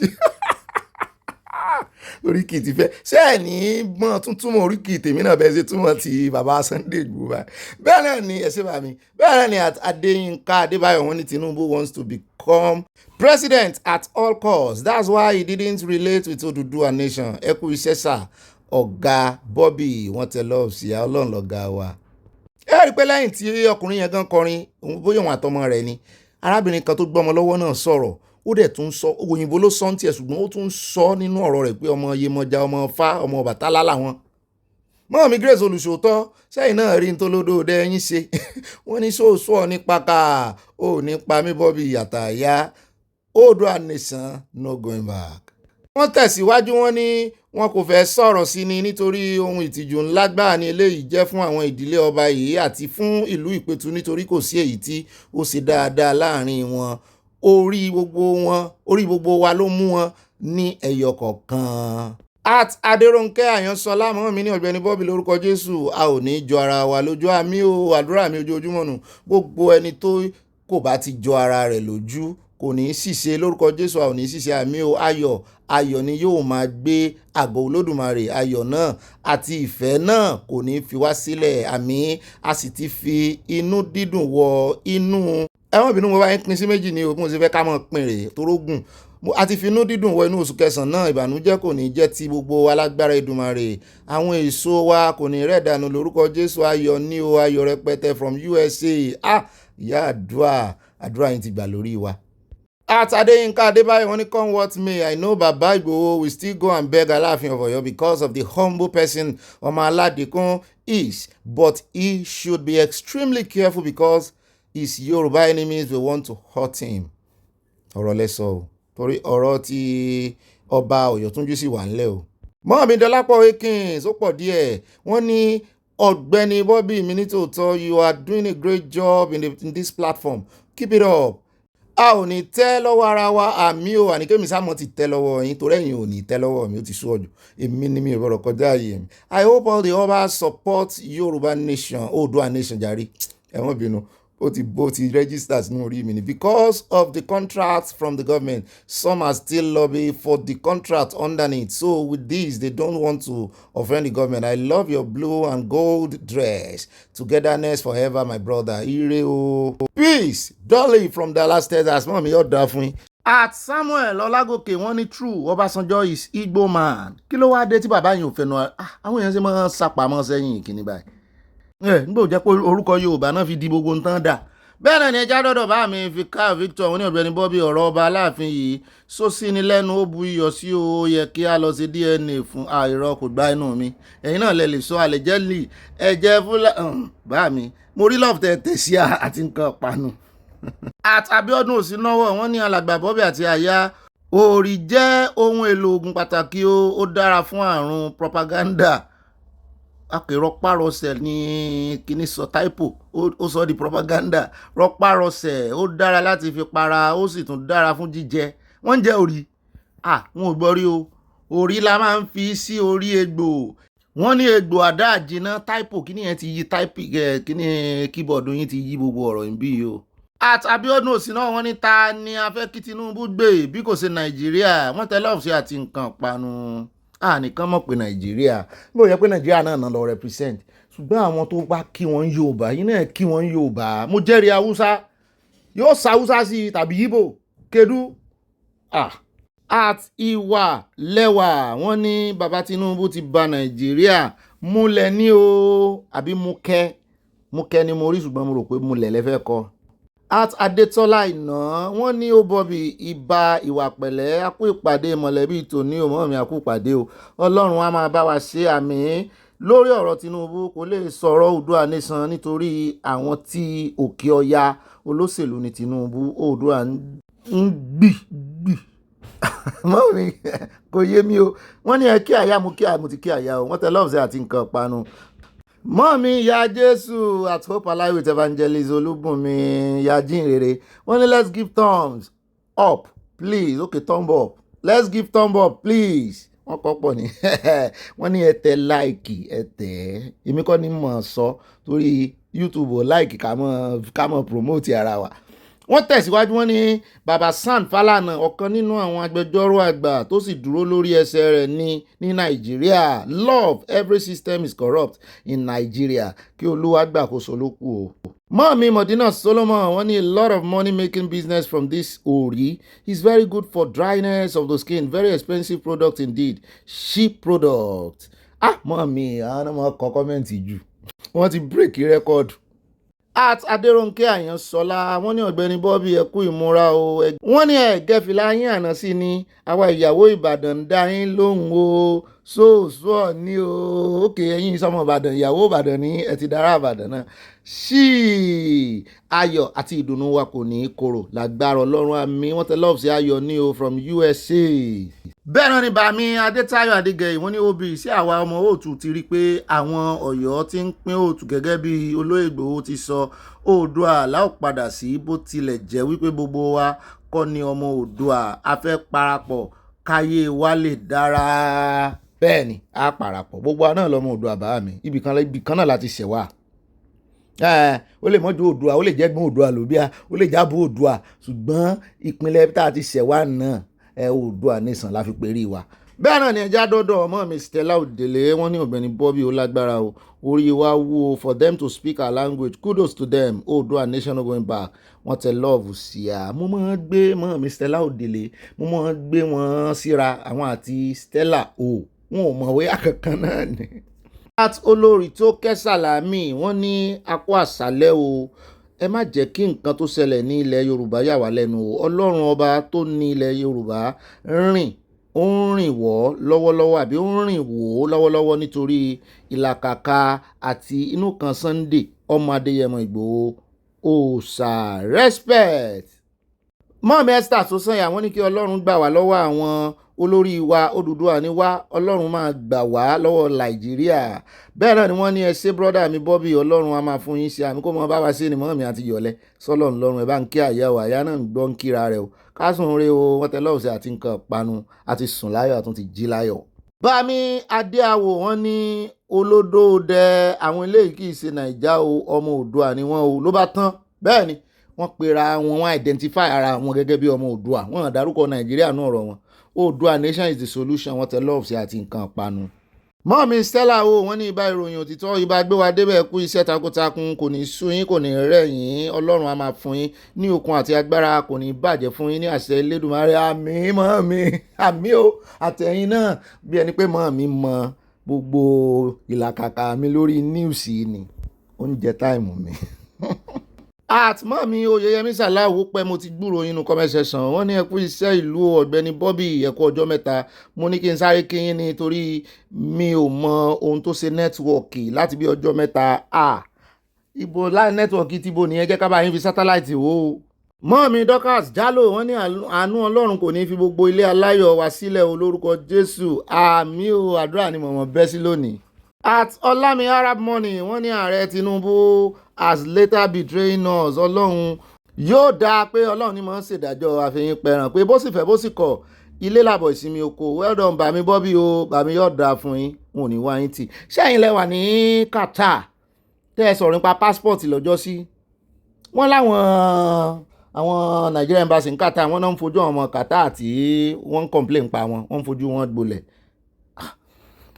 kúkú gbé dáadáa ẹjọ́ ẹ bá ń ṣèwádìí bẹ́ẹ̀ náà ni ẹ bá kúlẹ̀kúlẹ̀ rẹ̀ nú ìròyìn lónìí mọ́mí Dorcas wọ́n ní ojú fèrèsé ní gbogbo ìgbà ni mo ti ń gbọ́ ìròyìn àṣálẹ́ yìí wọ́n tẹ lọ́ọ̀fù sí a mọ́mí ọ̀dà fún yín mo ti ń retí kẹ́ ẹ sọ̀rọ̀ fèrèsé náà ẹ̀yin lẹ́ labala lérèfé ẹ̀yin àti bàbá mi Báyọ̀ Akígbàlà bẹ́ẹ̀ náà ni olórí ọ̀dọ́ Timi Titus mẹ́mbà wa ni wọ́n gold member wọ́n ní Ọ̀gbẹ́ni Bobby what's happening tí ààrẹ Nàìjíríà tó ààrẹ Nàìjíríà tí ààrẹ Tinubu wà kẹ́fù Brazil sọ Yorùbá ààrẹ sọ òyìnbó what a pity kí àwọn ọmọ Oòduà lọ sinmi ìjà ká gba Yorùbá lọ́wọ́ Fúlàní. mọ́mí Oyèyẹmí Sàlá wọ́n ní ìgbà ò lọ bí òrèrè ayé ò lọ bí ọ̀pá ìbọn òwe tí ẹ pa ó yẹ kí ẹ pa tán o bóni ti rí ọ̀la òrì bẹ́ẹ̀ ẹ ló mú babaláwo tó dífá ọ̀rọ̀ ọ̀run babaláwo wà dífá ọ̀rọ̀ ọ̀run mọ́ ifá ojoojúmọ́ ni. at Kẹ́hìndé Akíntúndé bá mi ní Ọ̀gbẹ́ni Bobby ẹ kú iṣẹ́ ọpọlọ Olúwa máa bá ọ ṣe ní orúkọ Jésù àmín yóò dáa fún yín bá mi ẹ mọ àdúrà tá a mọ́ gbà ń bí kó mọ̀ bá wa ṣe ni kó mọ̀ fún wa ṣe. at Bọ̀dé Agùnlóyè wọ́n ní good jobs bá mi yóò dáa fún yín we recognize you. mọ́ọ̀mí Adésọlá Olútóyìn Sunday mo rò pé wọn ò ní rí nínú kọ́mẹ̀ntì ni wọ́n ní ẹ̀ka alẹ́wòbí àtàyà inú mi dùn fún àwọn ènìyàn wa ní Brazil tí ẹ gbé wá sí orí ìkànnì ìdílé aláyọ̀ yìí ààrẹ Tinubu kò lè sọ èdè Yorùbá sí wọn nítorí wípé wọn kò nígbàgbọ́ nínú Oòduà nation bó ti wù kó kéré mọ́ ṣùgbọ́n sáwọn yẹn dárúkọ Oòduà nation fún wọn ni ṣé bí wọ́n dárúkọ ìpínlẹ̀ ibi tá a ti wá ni wọn kú dárúkọ ọ̀rọ̀ Yorùbá Oòduà nation bẹ́ẹ̀ ó ga o mi ò gbọ́dọ̀ rí kán mọ́ ṣèdè sí mi gan tí n bá rí èèyàn tó múra ní ìmúra ọmọ Yorùbá ń bì mọ́ wò ó wọ́n mọ̀ gbórí sókè báyìí wọ́n mọ̀ nàga ni pé ọmọ Yorùbá ni ó jẹ́. ọmọ Ghana kan mo pàdé láìpẹ́ níbi tá a ti ń ṣiṣẹ́ ó ń sọ ìtàló sí mi náà ń dá lóhùn ṣùgbọ́n mo kàn so ìbò sí ni ló bá dáhùn ó ní bó mo ti wá mo ní Nàìjíríà ó ní my brother Ghana mo ní mọ̀jà ṣètara ara wa ń bí o Ghana àti Nàìjíríà wọn ṣètara ara wọn ó bá bú sẹ́rìn lábá ń sọ èyìnbó láàrin gbogbo àwọn ìtàló náà bá ń wò wá báyìí ìyẹn tá a tún wá láti orílẹ̀-èdè kan náà ni o.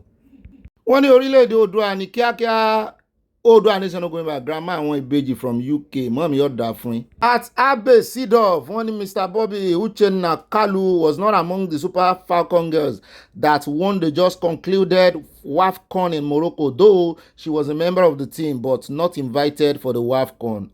Okay kò sí lára àwọn tán fún lẹ́bùn owó pàtẹ́mi ti rí pé wà lára WAFCON mo rò pé wọ́n jọ gbowó ni ó ṣe dáadáa fún ìyá rẹ̀ kó wá ṣe fún bàbá rẹ̀ náà ni àbí kílẹ̀ wí bá mi. ó dá ẹ káàbọ̀ padà òye àyín o àyà ṣe ní pápá pa ni bí àwọn bàbá sọ náà ó ṣe pápá pa bí àwọn òyà lẹ́ta kódà èmi náà ò ní fà kó oyin ṣòfò wọn ò ní fọpá pọ̀lọpọ̀lọ péjọ ẹjókòó déédéé ẹjókòó dáadáa nǹkan panu náà ní kẹ wá ìwọ̀n nǹkan olómi tútù sí bó sì ṣe nǹkan lẹ́rìn dòdò ni ẹ mọ̀ fi sọ̀rọ̀ àjẹjẹ ẹ mọ̀ fi tì sọ̀hún ọwọ́ tó bá dilẹ̀ ẹ mọ̀ jẹ́ kí Sàtánì bẹ́ẹ̀ lọ́wọ́ ẹ̀ èmi bẹ́ẹ̀ yín lọ́wọ́ ẹ̀ ní ìsìn ẹ̀ bá ń fi sẹ́ndì ẹ̀ sáwọn olólùfẹ́ yín bẹ́ẹ̀ náà ni like tó gbẹnu sókè láti jẹ tata tí ń pariwo like báyìí kẹ́ ẹ mọ̀ tẹ like yàtọ̀ sí eléyìí tẹ́ ẹ mọ̀ fi sínú comment àti eléyìí tẹ́ ẹ mọ̀ papọ̀ mọ́ àwọn nǹkan pariwo tẹ́ ẹ mọ̀ fi ránṣẹ́ eléyìí tó gbọ́wọ́ sókè báyìí kì í ṣe eléyìí tó gbé ẹnu wálẹ̀ o òkè òkè lẹ́yẹ fọ̀hún iwájú lójúgun ń gbé oníkẹ́mọ́ bá wà tẹ́ mọ́ rántí tẹ̀ mo ti rọ́wọ́ yín láìpẹ́ wá ti ń wọ 500 kó lè wọ 1000 ló jẹ́ pé gbogbo views stand ní gan bíi 10,000 and above ni ẹ jẹ́ kí láìkì yẹn náà kó tiẹ̀ mọ́ gbẹ́nu lé 1000 tàbí kó ṣe déédéé 1000 yóò yá kò ní yẹ ẹ lẹ́ o àtẹ̀yìn silent watcher àtẹ̀yìn on silent watcher gbogbo yín pátápátá mo kíra fún mo gbé kùndùsì silent fẹ́yìn oní silent bẹ́ẹ̀ ni mo gbé public kùndùs fẹ́yìn oní public ọ̀rọ̀ mi ti sunyín kò ní sunyín kò ní rẹ̀yìn àdúpẹ́ lọ́wọ́ ọlọ́mọba mọ́ mi abẹ́ akíse mọ́yìn wọ́n mọ̀ dá ẹ̀rìn ní báyìí ẹ jẹ́ wá lọ tààràtàrà alákọ̀ọ́kọ́ àkọjá ìwé wa nú àkójọpọ̀ ròyìn mo ti gbé ohùn mi sókè mo ti kúrò ní bedroom mo ti bọ́ sí living room báyìí bedroom voice tá a fi wọlé ó ń jẹ́ kí ó fẹ́ máa rẹ̀wẹ̀sì díẹ̀díẹ̀ ẹ jẹ́ agbóhùn sókè àkọ́kọ́ ẹ jẹ́ lọ sọ́dọ̀ abániṣẹ́pọ̀ ààrẹ Tinubu aides demands end to VIP police escorts mo ní tán bá lè ṣe ó dáa bẹ́ẹ̀ wọ́n ní the president Bola Tinubu special adviser on policy and coordination and head of the central delivery coordination unit Hadiza Bala Usman wọ́n ló ti pè fún kí wọ́n fagilé deployment àwọn ọ́fíìsà àwọn ọlọ́pàá as personal guide to very important person. Lórí ìfẹ́ lábá bọ́ sí mi lẹ́nu kó tó pé VIP very important person. VIP very important person. Very important person means say na power. Original power. Orin kọ́ làwọn akọ tí wọ́n no spirit abàmì ẹ̀dá. Wọ́n ní kan jámọ́ lẹ́yìn ẹkùn kan yé jẹ́ kan ṣe ọmọ ọ̀dọ̀ abẹ́ẹ̀rin tó pè náà ni guide, personal guide. Ẹbí ìgbà kan bá gba ọdẹ wọ́n á mọ̀ sọ mi mọ̀ tẹ̀lé mi káàkiri. Ó ní kan ọlọ́pàá tó yẹ kó sàn ọmọ Nàìjíríà ò tí ì tó tí n bá sì rè wo gazette UN mo ti gbàgbé one policeman to how many citizens. Wọ́n ní ti Nàìjíríà ò dé bẹ́ẹ̀. Àwọn mẹ́ni ò tó, ọ́fíṣà ò tó lẹ́tún wá fún àwọn ìṣekúṣe ìlòkulò náà sì ń lò wọ́n bí omi òjò bí omi ìsanwó bí ọmọ ọ̀dọ̀ bọ́n ṣe máa ń lò wọ́n nù. Mo ní ṣé ìjọba ló sì ń san sálárì wọn, ìjọba ń san sálárì rẹ̀ wá ń rèé sí gáàdì. Pápá ti ẹ̀ gbọ́ pé ọ̀gá ọlọ́pàá ló ń ṣe gáàdì fún, ó wà náà léṣe ológun náà, àwọn ọmọ wọn náà wọ́n sáà ní fi civilian guide ara wọn. Ṣùgbọ́n èwo ni káwọn àwọn tó ń pera wọn ní very important person ń tí jẹ́ kí ọ̀pọ̀lọpọ̀ wọn kan létò kí Nàìjíríà tí ò jẹ́ kí Nàìjíríà létò rẹ̀ torí wọ́n bá dé àwọn event kan tán bá débi tí ìlà wà bóyá ní airport tán bá ti lọ́lọ́pàá lẹ́yìn wọ́n máa ń fẹ́ sàkárà. Àwọn kan sì ẹ̀ mọ́ wà tí ì ṣe government official tán máa ń fọn sàyẹ̀rìn tẹ̀lé lẹ́yìn àmọ́ wọn dáadáa ṣé ti ẹ̀ wà ara àwọn ìyàwó àwọn politician àtàwọn celebrity wọ́n máa ń fi wọ́n pa gidi ní ọjọ́ wo lára àwọn Chinese tán pín owó lé àwọn ọlọ́pàá lọ́wọ́ ara ènìyàn o wọ́n fi wọ́n àwọn àtọ̀rìn wà náà wọ́n deploy wọn imagine tí ì sọ àwọn ọmọ Nàìjíríà tán rè deploy àwọn ọlọ́pàá deploy wọn sí ẹ̀yìn àwọn Chinese is uncalled for. Tán bá lè mú ìlérí ìṣe ìbàdà àti ìkan sọ̀rọ̀ lásán kan tiẹ̀ wá fi sí àbádòfin kan jó wà ní òfin. Ọlọ́pàá Nàìjíríà náà ni ó máa máa sọ lóòótọ́ celebrity náà àwọn ọmọ Nàìjíríà náà nìyẹn ṣùgbọ́n kì í ṣe celebrity kan ló yẹ kí ọlọ́pàá kan ó máa sọ. Èmi ò tí ì rí lẹ́ni country kò sínú gazette UN pé one ọlọ́pàá to one person bó ló sì fẹ́ jẹ́ nígbà tí gbogbo wa jẹ́ over 200 million. Túmọ̀ náà ni pé tó bá jẹ́ ọlọ́pàá kan to one person nínú 200 and kìíní kan million ìdajì population òun láti jẹ́ ọlọ́pàá. So ṣe é ṣe sán ní capacity rẹ̀ ẹ̀mí wọn ò gbé bí orin Paso. Bala Usman ló express concern rẹ̀ ó ní ominú ń kan òun over the diversion of police officers and specialized squads from other security agencies from critical security assignment to VIP escort. According to her, this practice has overstretched the nation's security agency and deprived ordinary Nigerians. Yóò sì dáa fún ọ̀rọ̀ ló sọ torí gbogbo bí tó yẹ kán mójútó wọn ráàyè mójútó ààrọ̀ ọlọ́pàá àwọn ní wọn pọ̀ tó èyí tó sì wà available náà èlò náà ń san fún ẹjá kò ń bẹ̀ ẹjá dé ọ̀dọ̀ bọ̀dà Báyọ̀ ojú la rí tán ni wọ́n ń fáwọn ní gbàásgbòs lọ́tún lọ́sì wọ́n ní wọ́n ń fún wa ní gbàásgbòs lọ́tún lọ́sì wọ́n ń àtáàkì wa ṣùgbọ́n fúngbà díẹ̀ ní o àwọn ò ní gbà o a máa farada a ò ní gbà fáwọn oníwà ìbàjẹ́ yìí kán dà wá lágbónú bọ̀dà Báyọ̀ ojú la rí ọ̀rẹ́ òdìnú àwọ̀fẹ́lẹ́ bonú kò jẹ́ àríkún àṣebí ẹ̀yìn kùlé lọ́ta wà inú ilé la ṣe ní ń gbé ọ̀pọ̀ aláǹgbá ló dákùn délẹ̀ àmì ìtinú rùn àyá ní ọ̀gá mi àṣejù yín pọ̀ sí oríkì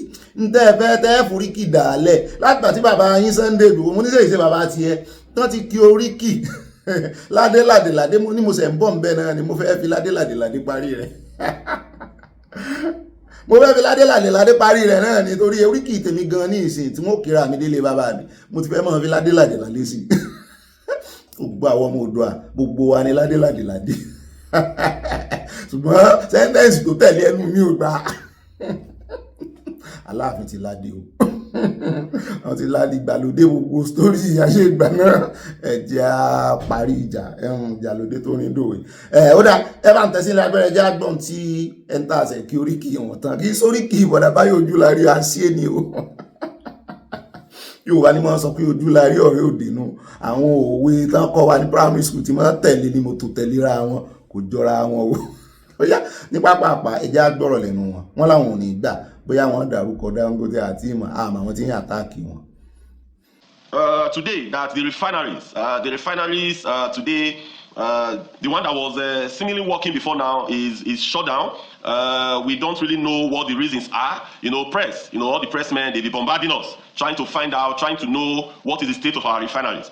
GCO, we have asked over time that our current refineries, that with the way it is it not actually possible for us to bring to bear the same model that we have today in NLNG? That is because today we all know very well that NLNG is one experiment that has worked.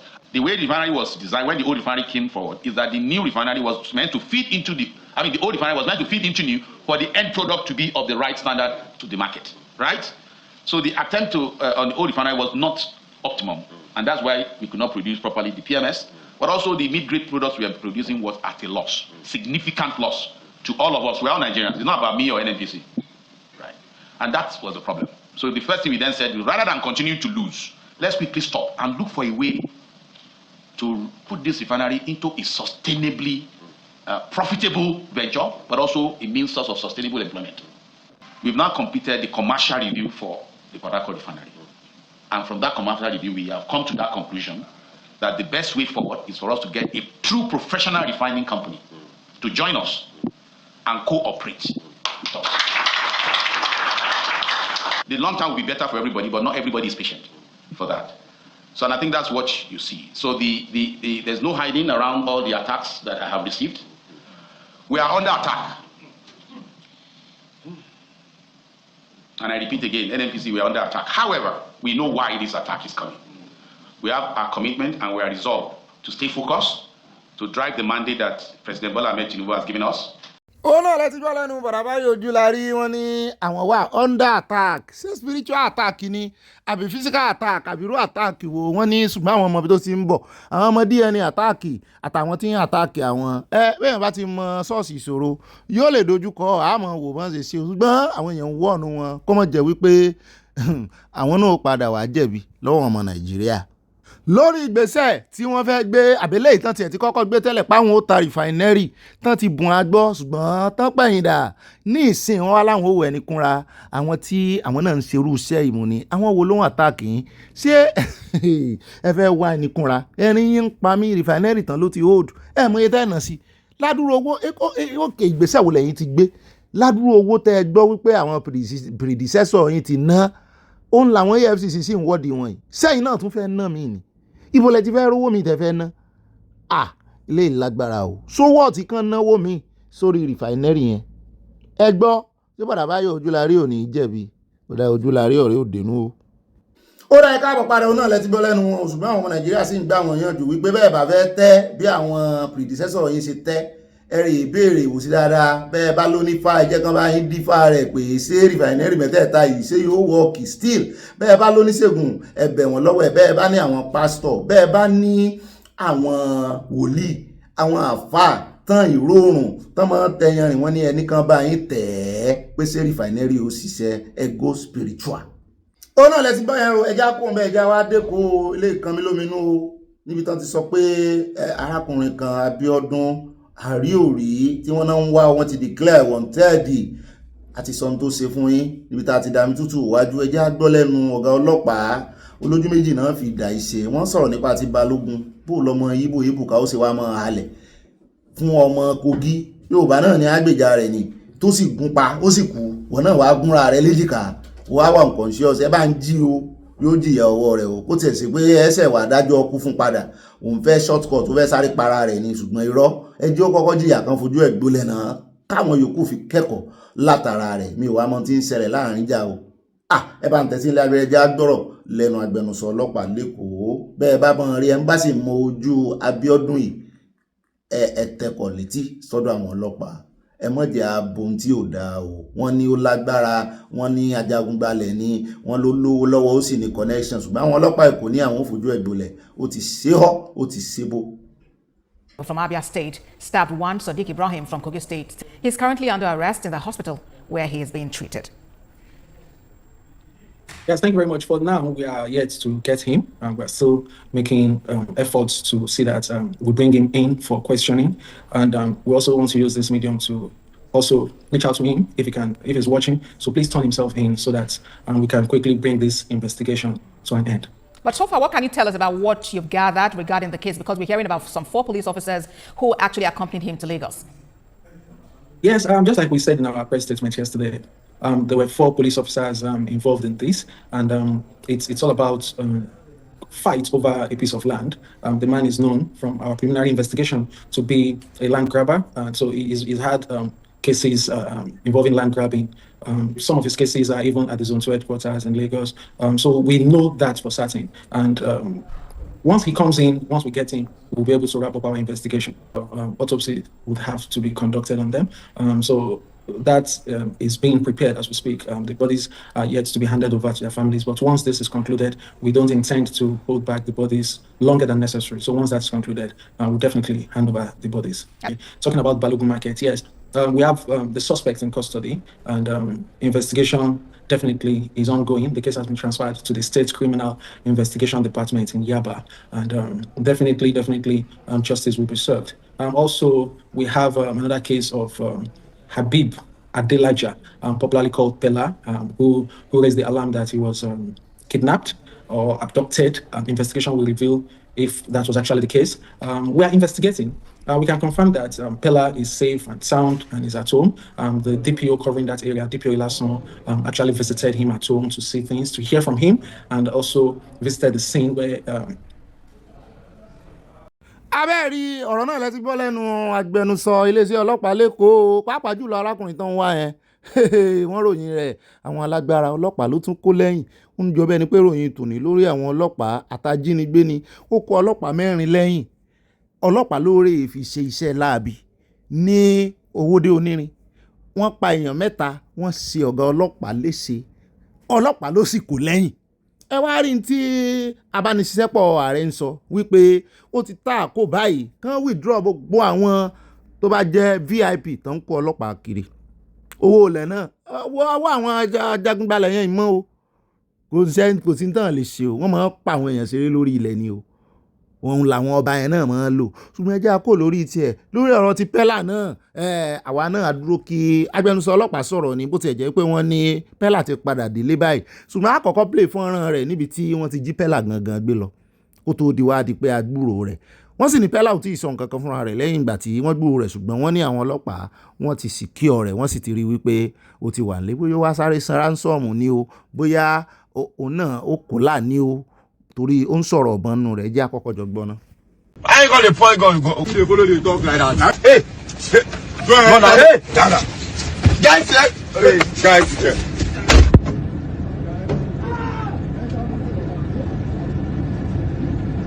Ariwo rẹ̀ náà lẹ̀ ń gbọ́ tó ń fẹ̀yìntì lọ yìí ó ń dínkù wọ́n ti wọnú mọ́tò torí òun náà ó fẹnu ara rẹ̀ sọ́ọ̀sì mọ̀ pé Pella àti ẹ̀ gbogbo nǹkan ló máa fi ṣeré máa fi ṣàwàdà ìyún wọn náà yọ̀bọ̀n sí ni àwa mọ̀ bóyá àwọn ọmọ ẹlẹ́gbẹ́ òkùnkùn ni àbí àwọn ajínigbé ṣùgbọ́n nígbà tá a ti gbọ́ tó náà ń pariwo táì ẹ̀sìn mọ̀ pé ọlọ́pàá gan-an fi wọ́n yọ̀bọ̀n sí lọ́jọ́ sí ó ń sọ fọlọ́pàá ní pé kò sí ní tó ṣe bóyá ó sì fẹ́ mú kámẹ́rà jáde ṣùgbọ́n inú òkùnkùn ni àárín tààràtààrà ṣùgbọ́n a sì ti gbọ́ lẹ́nu ọ̀gá ọlọ́pàá kan ní wọ́n ti rí kàn sí nílé wọ́n ti fíṣítì ẹ̀ sílé wọ́n ti béèrè ẹ̀ wò ó wà dáadáa ṣùgbọ́n wọ́n ní yóò tó bá ti sọ gbogbo ohun tó ṣẹlẹ̀ fáwọn àwọn ò jẹ́ kí ká gbọ́.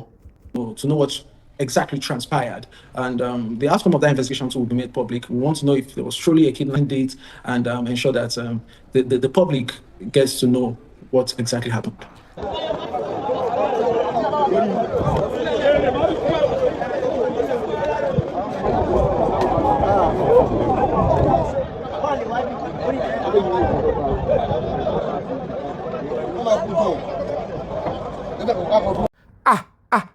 Kàyéfì ńlá leléyìí o ṣé Owódé Onírin tí mo mọ̀ náà rèé wọ́n ti lẹ́fù ẹ̀ wá wọ́n fẹ́ gbalẹ̀ yẹn lọ́wọ́ wọn ni abalajọ aláyàgbàǹgbà èyí tó lè ṣàyàgbàǹgbà òun náà rán àwọn ọlọ́pàá tí ń wá o òun náà ti ṣe mistake ó ti pọ̀ ọlọ́pàá márùn tó pa bóyá ká ní kò sọ ọlọ́pàá ń bẹ̀ ní ìsìn bóyá ìbá sẹ́tù bí ṣe máa ń sẹ́tù ṣùgbọ́n mo sì jẹ́rìí àwọn ọmọ Owódé Onírin náà àwọn ọmọ líle pọ̀ nù wọn.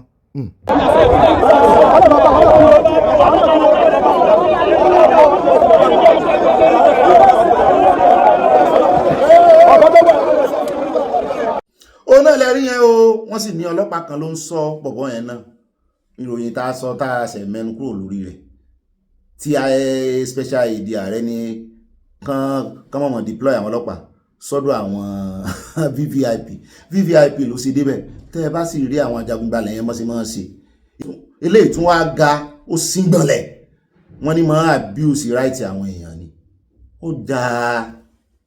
ọjà awóde onírin yìí ó ti wà ń bẹ̀ ti pẹ́ tán bá máa kó ọjà yẹn kúrò ń bẹ̀ gan traffic hold up tí wọ́n ṣẹlẹ̀ ń bẹ̀ ló yẹ kán fi kó that's the only reason bẹ́ẹ̀ táwọn èèyàn ti mọ ọjà yẹn ti pẹ́ lẹ́yìn Ládìípọ̀ ọjà awóde onírin mi ò mọ̀ bóyá ń ta tòkunbọ̀ ń bẹ̀ o ṣùgbọ́n àwọn mọ́tò tán bá ti condemn náà máa kó lọ bẹ̀ ọrọ̀ ajé tiẹ̀ náà sì rèé wọ́n sọ ní nígbà kan yóò mú wọlé fèkó kì í máa ṣe kéré mi ṣùgbọ́n wọ́n léèyàn mẹ́ta ló bá lọ o yóò sì wà á jíyìn sí ọwọ́ rẹ̀ yóò wà á sọ nítorí lọ́bẹ̀ tó fi wà wọ́wọ́ bẹ́ẹ̀ bá dáàmọ̀ wọ́n ní ẹ jẹ́ kí àwọn mọ̀ ẹ tà wọ́n lólobó ṣùgbọ́n àwọn ọmọ Nàìjíríà wọn ò ní í ṣe torí ọlọ́pàá náà wọn jẹ́rìí wọn ṣùgbọ́n nígbà tó ti kàn wọ́n báyìí kan náà àwọn ọ̀gá wọn òun ló forí kó ẹ já wa lọ sọ́dọ̀ ASUU níbi tí ìjọba àpapọ̀ tí wọ́n ti dá àwọn professor àwọn doctor àtàwọn òṣìṣẹ́ yunifásitì tán jẹ́ academic staff tán ti ń dá wọn lóhùn pé ẹyẹ alẹ̀mọ́ ẹlẹ́ẹ̀buwọ́lùwé ọdún wo lẹ́buwọ́lùwé àwọn ò lè tírèsì dọ́kúmẹ́ǹtì kankan tẹ́ ẹ buwọ́lù pẹ̀lú ìjọba pé ọdún wo ni náà ASUU bá dáhùn lóhùn pé 2009 mo ní àyà ta ló wà níjọba 2009 àyà ní ṣe ìṣe Yar'Adua ló wà níjọba 2009 mo ní ohun ayé ti báyé lọ mo ní Yar'Adua ti kú dọ́kúmẹ́ǹtì tẹ́ buwọ́lù náà ti kú ó ti rèwàlẹ̀ àṣà ó ti papòdà èyí tí ò kú gan èyí tí Jonathan gbogbo dọ́kúmẹ́ǹtì tí Jonathan lábẹ́ ìṣèjọba Jonathan nípa confab ó sì wà lórí tébù olódòdẹ tó ń gádà dust tán rí nǹkan kan ṣe sí ẹ ń wà láàyè nù Jonathan sì wà láàyè à ń bèlè ẹ̀ńtẹ́lẹ̀ buwọ́lùwé pẹ̀lú rẹ̀ tó ti kú èyí tán gan fọwọ́ ara wọn kọ lábẹ́ ìṣèjọba ààrẹ Tinubu gan àwọn dọ́kúmẹ́ǹtì tán fọwọ́ ara wọn buwọ́lù pẹ̀lú àwọn èèyàn sọ́tì ìmúlẹ̀ ríṣẹ́ ẹ wá ń sọ pé sọ́tì ìmúlẹ̀ ríṣẹ́ so nídìí èyí is a long way to go ẹ jẹ́ àkọ́kọ́ gbọ́rọ̀ lẹ́nu ìkan náà mínísítà tó sọ níwájú kámẹ́rà ló ti sọ pé àwọn ò rí bí tẹ́ ti bọ́wọ́lù ìwé kankan bẹ́ẹ̀ bá fẹ́ nǹkan kan ẹ ṣẹ̀ṣẹ̀ wá bá wọn sọ̀rọ̀ ẹsẹ̀ ìpínlẹ̀ rẹ̀ ni o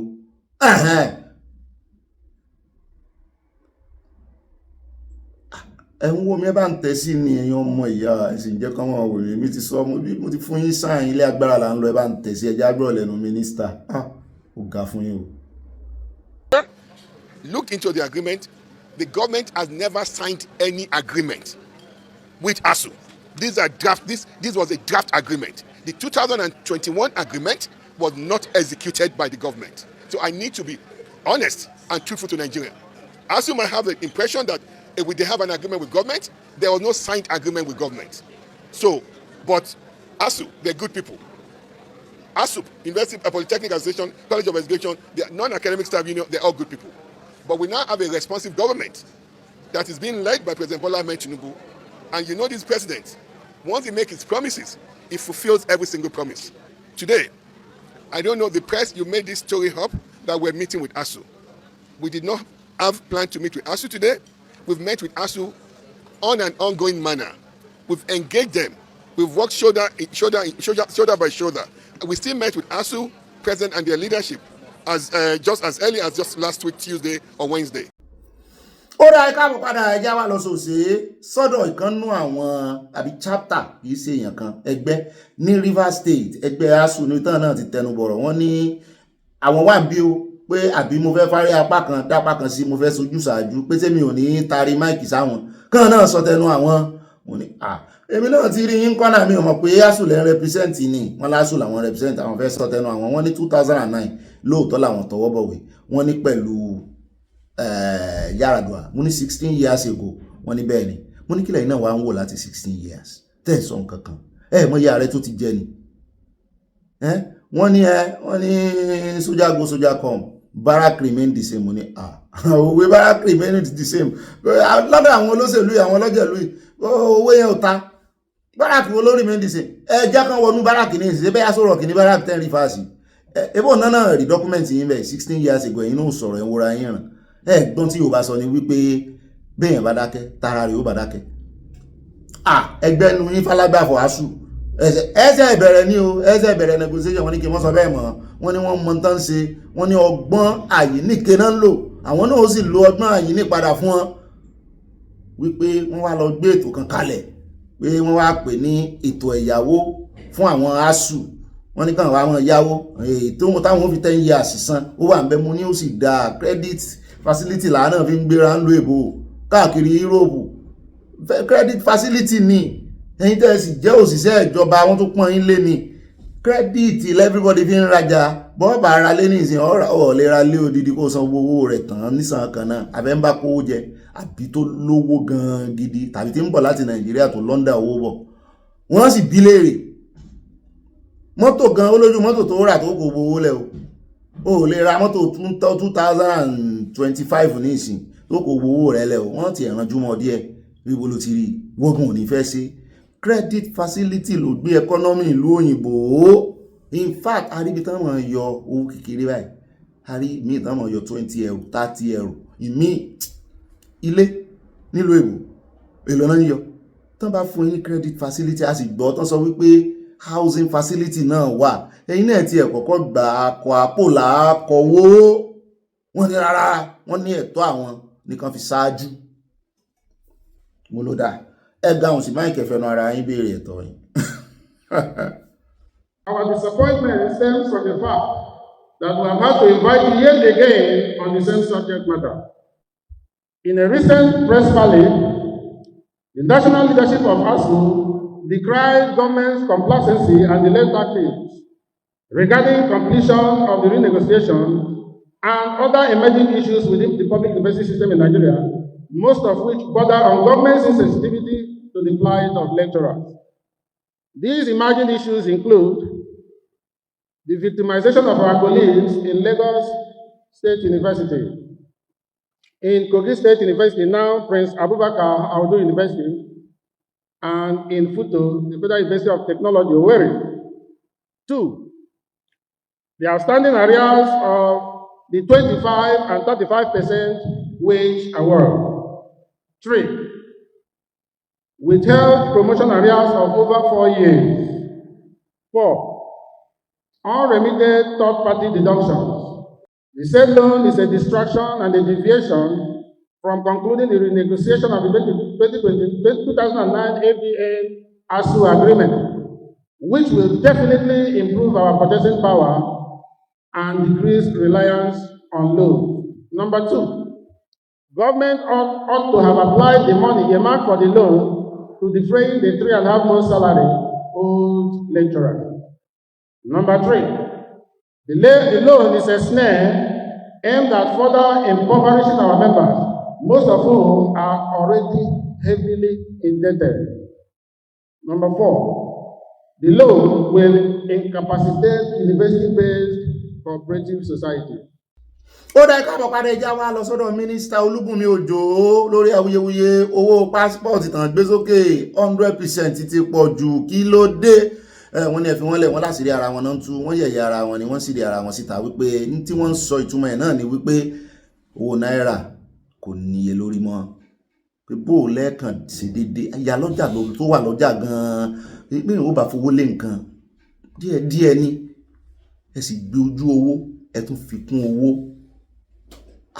pé ìyẹn ti pọ̀ jù wọ́n ń ta nǹkan ní 100 naira ojú owó yẹn náà lẹ́tún dọ́bù pé ìtumọ̀ ẹ̀ náà ni wípé devaluation of naira dọ́bù ni mo lóòótọ́ ni bórí lábẹ́ ìṣèjọba Buhari táwọn èèyàn ní ó nira ó kan gógó gan-an 730 ó ní exchange rate ṣùgbọ́n ní ìsìn exchange rate ti di dọ́bù so wọ́n pàṣàmọ̀ fún yín ni wípé bó ṣe ń lọ lọ́wọ́ ìnìyàn ẹ faramọ́ ṣùgbọ́n wọ́n láwọn lọ́rọ̀ wọ́n láwọn ní point kan táwọn fẹ́ sọ fún ọmọ Nàìjíríà wípé àwọn ò kàn déédé fowó kún pé ní ìsìn bẹ́ẹ̀ bá apply fún passport ẹ fẹ́ renew ni ẹ fẹ́ gba tuntun ni pé láàrin ọ̀sẹ̀ kan mo ní ẹ̀yin tèmi ẹgbọ́ wọ́n ròyìn àwọn ti Qatar wọ́n tiẹ̀ láwọn embassy Qatar ń fojú àwọn ará Qatar gbolé ó dà pé bàbá wa kan wà ní Qatar ń bì mo rí mẹ́sẹ̀jì wọn lórí WhatsApp ẹ̀ ó ti late kí n tó lè sọ̀rọ̀ lé lórí nígbà tí mo máa fi sí kọ́mọ̀ tí ẹ̀rọ kò bẹ́yà mo dójú kúrò lára mẹ́sẹ̀jì àwọn.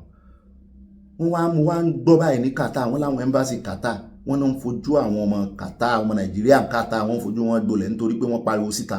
Imagine bí bá ṣe wà ń bí ní ìsìn kémi wá pariwo lé wọn lórí ń róòmù wípé wọ́n ń sòsì bí ẹran aṣẹ́wó, kéèyàn kan á mọ̀ trace mi kiri wípé ṣé wọ́n lọ lọ́n tú àṣírí wa.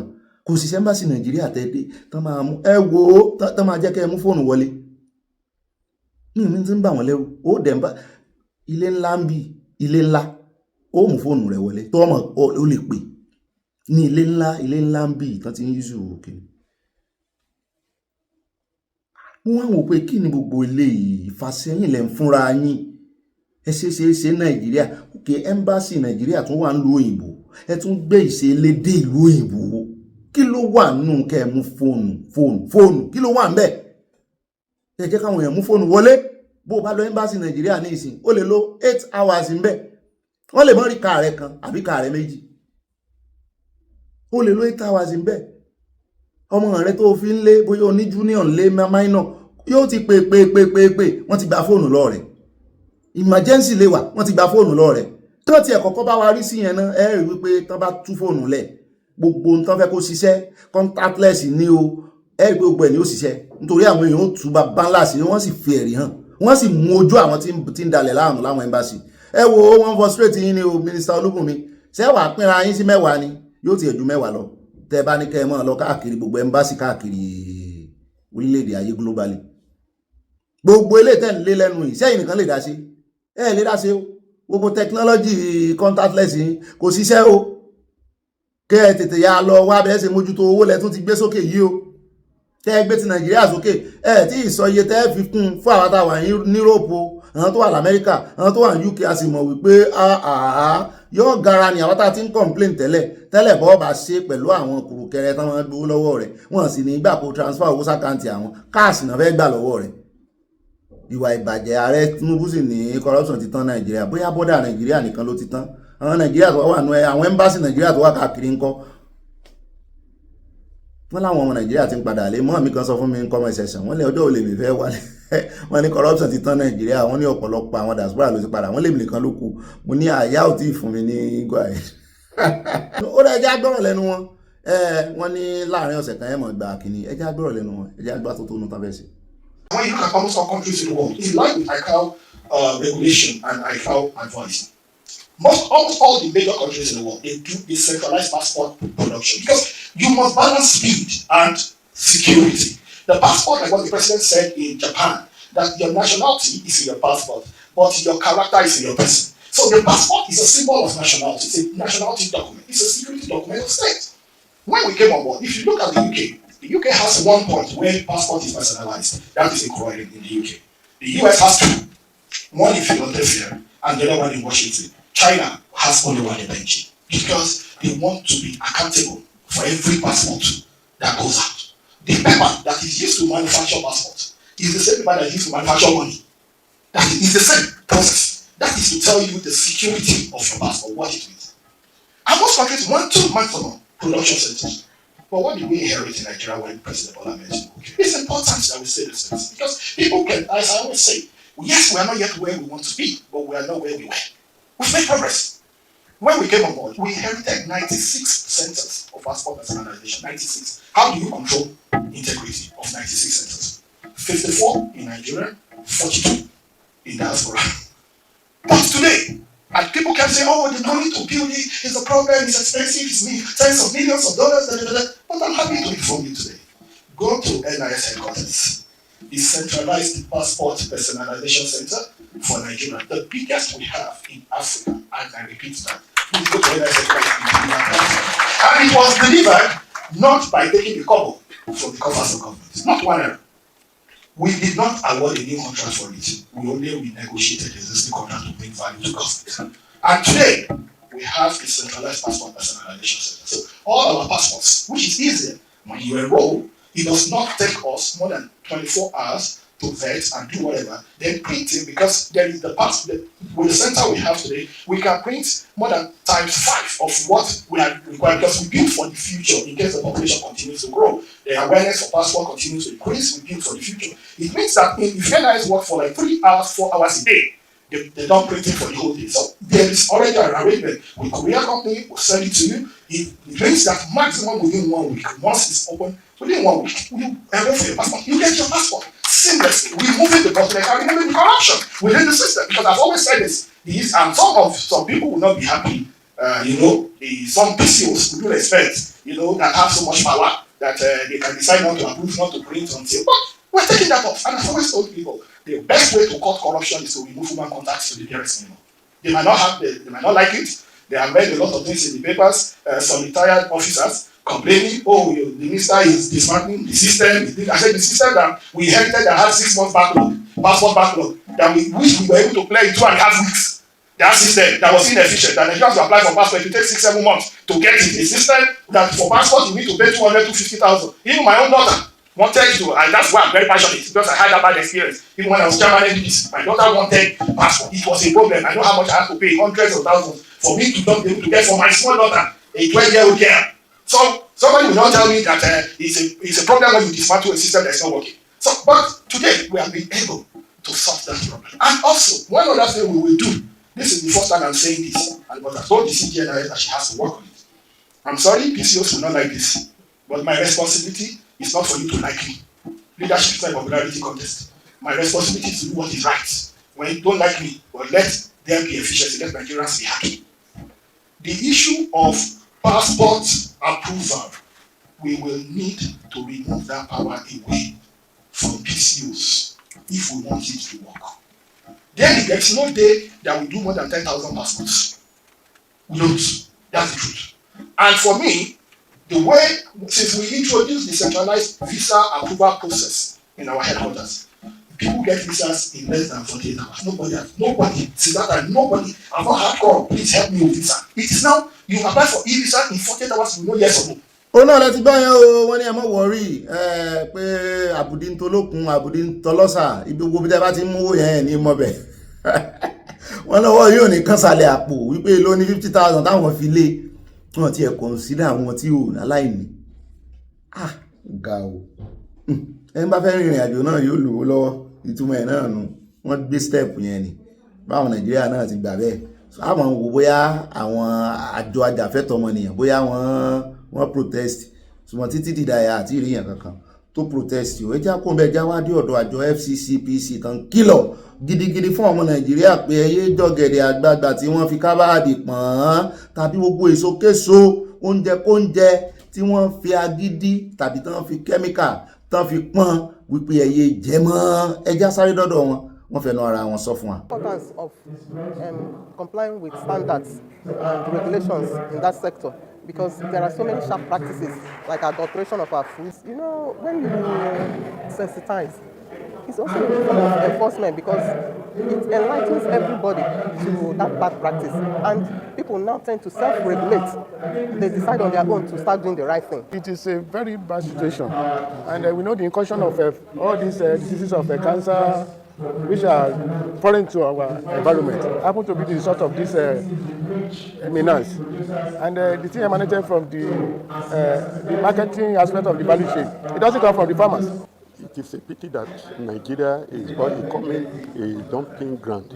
But at our hand, in the Ministry of Agriculture and Food Security, the ministry is doing a lot, especially in the production stage. Ó lẹ́ káàbọ̀ padà náà lẹ́ti gbọ́ lẹ́nu wọn yẹn, wọ́n ní tẹ́yẹ bá jẹ lẹ́yẹ máa gbé fún tẹ́yẹ bá sì jẹjẹ kú jẹ kó mọ̀ fọwọ́ ara rẹ̀ fa jẹjẹrẹ. Bẹ́yàn bá tiẹ̀ wà lárùn àbá àìsàn kan tó mọ ibi tí ó ti wá, tó mọ ìpilẹ̀ṣẹ̀ rẹ̀, tó mọ ibi tó ń ti lùgbàdì rẹ̀, yóò tètè mọ bí ó sì sáré rẹ̀. Ṣùgbọ́n ó mọ tó jẹ́ wọ́n gbégbèkúgbè fò ẹyẹ gan ti gbọ́n ní ìsìn tí a kò ń bẹ́ẹ̀ jáde orí ọ̀rọ̀ àwọn ajínigbé tí bàbá mi ń sọ fún wa wípé ṣé mo mọ̀ wípé ní industry wọn mo ní wọ́n ti ní industry Nàìjíríà bá fẹ́ bá àpò àbí bàbá ń tanra wá jẹ industry kan ní industry wọn ó sì ti tàn ká lẹ̀ àtànkáyé lóòrùn ràn wọ́n ní ó ti wọ 2.5